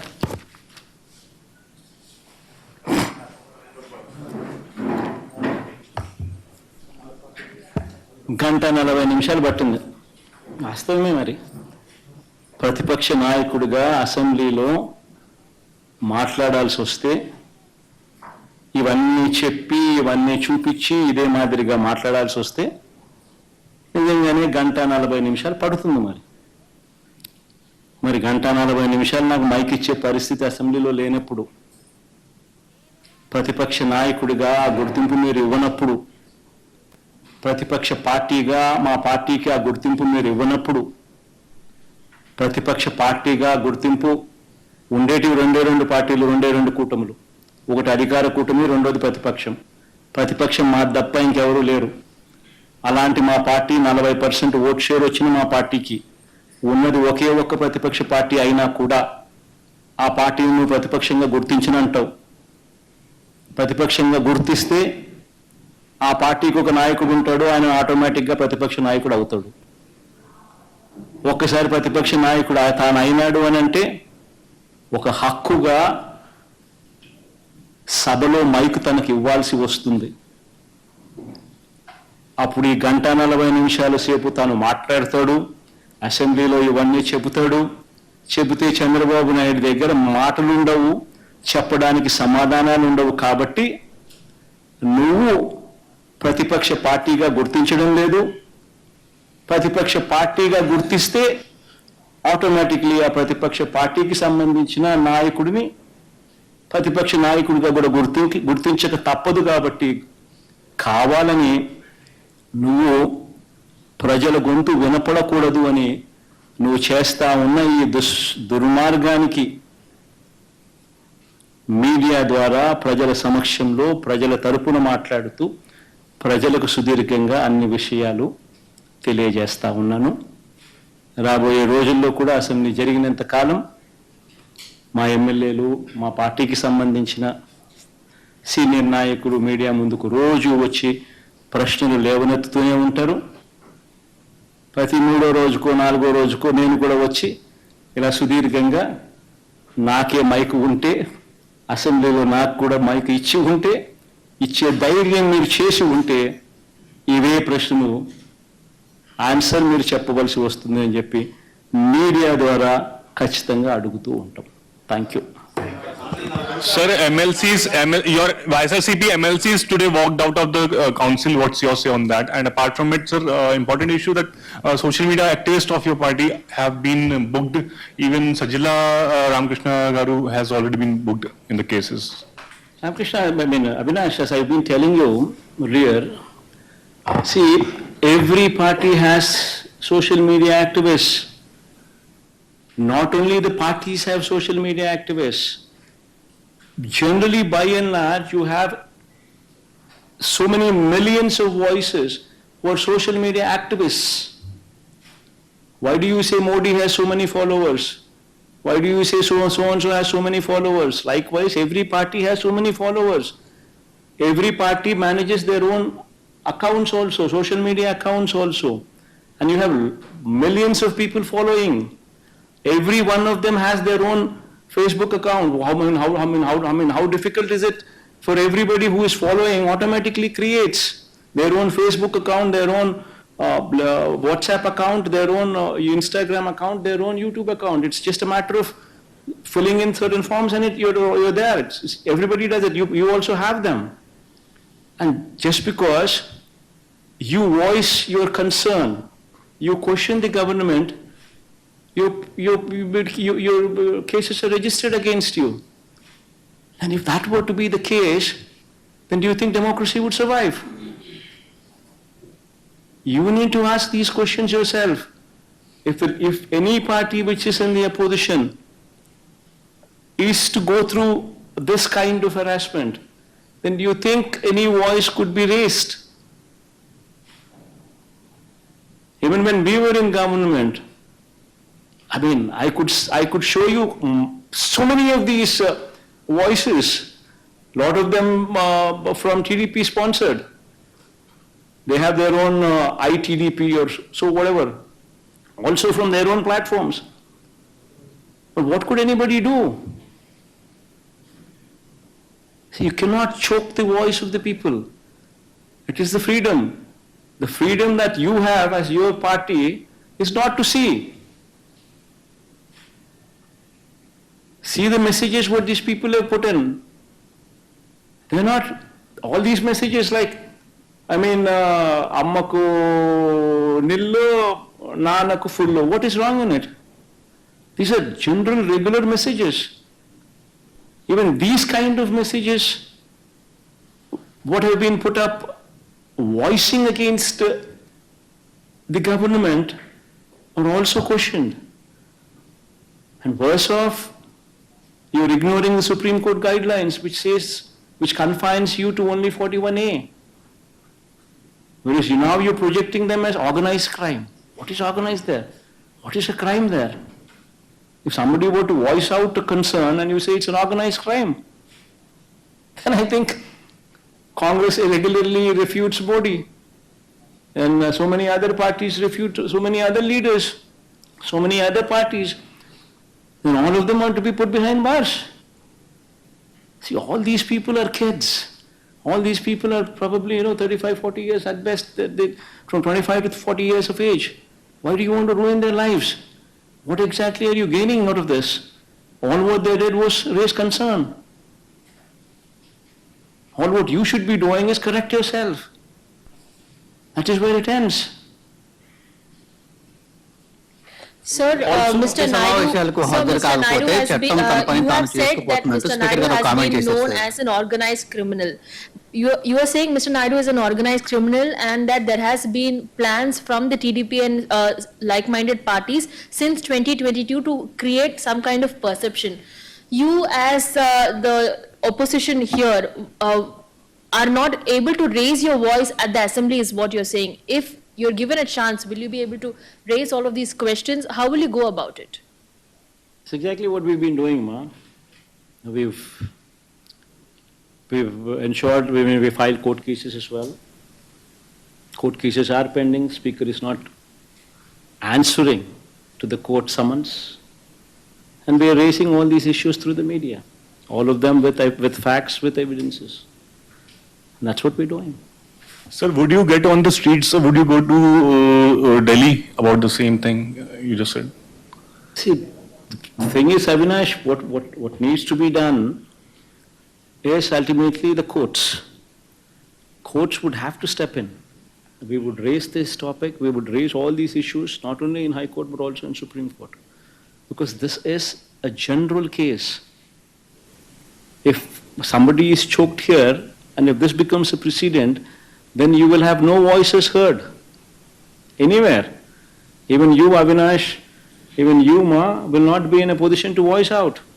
If you were to voice out exactly what I spoke today, showing these 6 manifesto promises of Chandrababu Naidu and showing how much the budget allocation would be and why his budget is not allocated these funds, does it not translate to cheating? If you were to voice this concern, you're automatically put behind bars. Then where is democracy? We would have to fight it legally. So during your regime, many TDP leaders were also booked. So do you think it's a revenge politics going on? Basically, you need to understand one thing, Avinash. See, booking 41A notice, that is the best it can go. That is all what it can go, and you can register a case. This is where it ends. But never the case where you actually take people, beat up people, never such cases. You can't do that. Okay, fine, you have a problem with a certain posting what Avinash has put, you don't like it. Okay, you give him 41-day notice, register a case on him. And court, and then it becomes matter becomes sub judice, comes under the court purview. That's where it ends. But what are you doing? You're taking law into your own hands. You're making an arrest, what you're not supposed to do. And not only arrest, you are ensuring that an orchestrated harassment takes place where on one particular individual in five or six different police stations, you are lodging cases. And you're booking that person in 5 different locations. And you're taking them everywhere. And you're arresting them. These are illegal detentions. This is not right. Play according to the law book, rule book. If you're not going to play according to the rule book, then you're doing something which you're not supposed to do. This is exactly what we're questioning. Sir, you're saying opposition leaders' voices are being stifled. At the same time, your sister Y.S. Sharmila yesterday, she is demanding that YSRCP MLAs who have not attended assembly resign because they're not even part of assembly sessions. Let's not talk about my sisters here. They have 1.7% vote Sir, share. sir. The Congress party has 1.7% vote share. Let's not talk about a party which is insignificant in Andhra Pradesh. Please, let's not talk. Sir assembly సమావేశాలకు హాజరు కాకపోతే చట్టం తన పని తాను చేసుకుపోతున్నట్టు speaker గారు ఒక comment చేశారు సార్, దీన్ని ఎట్లా చూస్తారు? Ramesh? అసెంబ్లీ సమావేశాలకు హాజరు కాకపోతే చట్టం తన పని తాను చేసుకుపోతుందంటూ స్పీకర్ గారు కామెంట్ చేశారు. ఒకవేళ మీరు ఎట్లనే అసెంబ్లీ సమావేశాలకు హాజరు కాకపోతే డిస్క్వాలిఫై అయ్యే అవకాశం ఉందనేది కూడా జరుగుతుంటుంది చర్చ సార్. అల్టిమేట్గా అదే దుర్గా నేను చెప్పేది. అల్టిమేట్గా తప్పెక్కడ జరుగుతూ ఉంది, నువ్వు అసెంబ్లీ అన్నది ప్రజల గొంతు వినపడకుండా నీ గొంతులు మాత్రమే నువ్వు వినిపించే కార్యక్రమం చేస్తే నీ అసెంబ్లీ సమావేశాలన్నీ ఏం జరుగుతాయి? ఆత్మస్తుతి, పరనింద, ఇంతే జరిగేది. ఆత్మస్తుతి, పరనింద, నీ అబద్ధాలు, నీ మోసాలు, వీటి ప్రొపగేషన్. ఎవడు మాట్లాడేది ఉండదు, ఎవడు అడిగేది ఉండదు, ఎవడు చెప్పేది ఉండదు. అంతా నువ్వే బౌలరు, నువ్వే బ్యాట్స్మెన్, నువ్వే వికెట్ కీపరు, నువ్వే ప్లేయరు, నువ్వే కీపరు, నువ్వే ఫీల్డరు. సమస్య ఏముంది? అన్నీ నువ్వే. ప్రతిపక్షం అన్నది అసెంబ్లీ జరుపుకోవాలన్నది ప్రభుత్వానికి ఉండాలా. ప్రతిపక్ష వాయిస్ వినిపించాలి, వినబడాలి అని ప్రభుత్వానికి ఉండాలి. వినపడితేనే నేను కరెక్షన్స్ చేసుకుంటాను అన్న ధ్యాస ప్రభుత్వం నడిపే వాళ్ళకు ఉండాలా. ఎప్పుడైనా కూడా ప్రభుత్వం నడిపే వాళ్ళు they should be open to correction. If they are not open to correction then you will never learn the mistakes. విననప్పుడు, కనపడనప్పుడు, వినకూడదు అని అనుకున్నప్పుడు నువ్వు తప్పులు చేస్తూనే పోతావు. That is what you doing.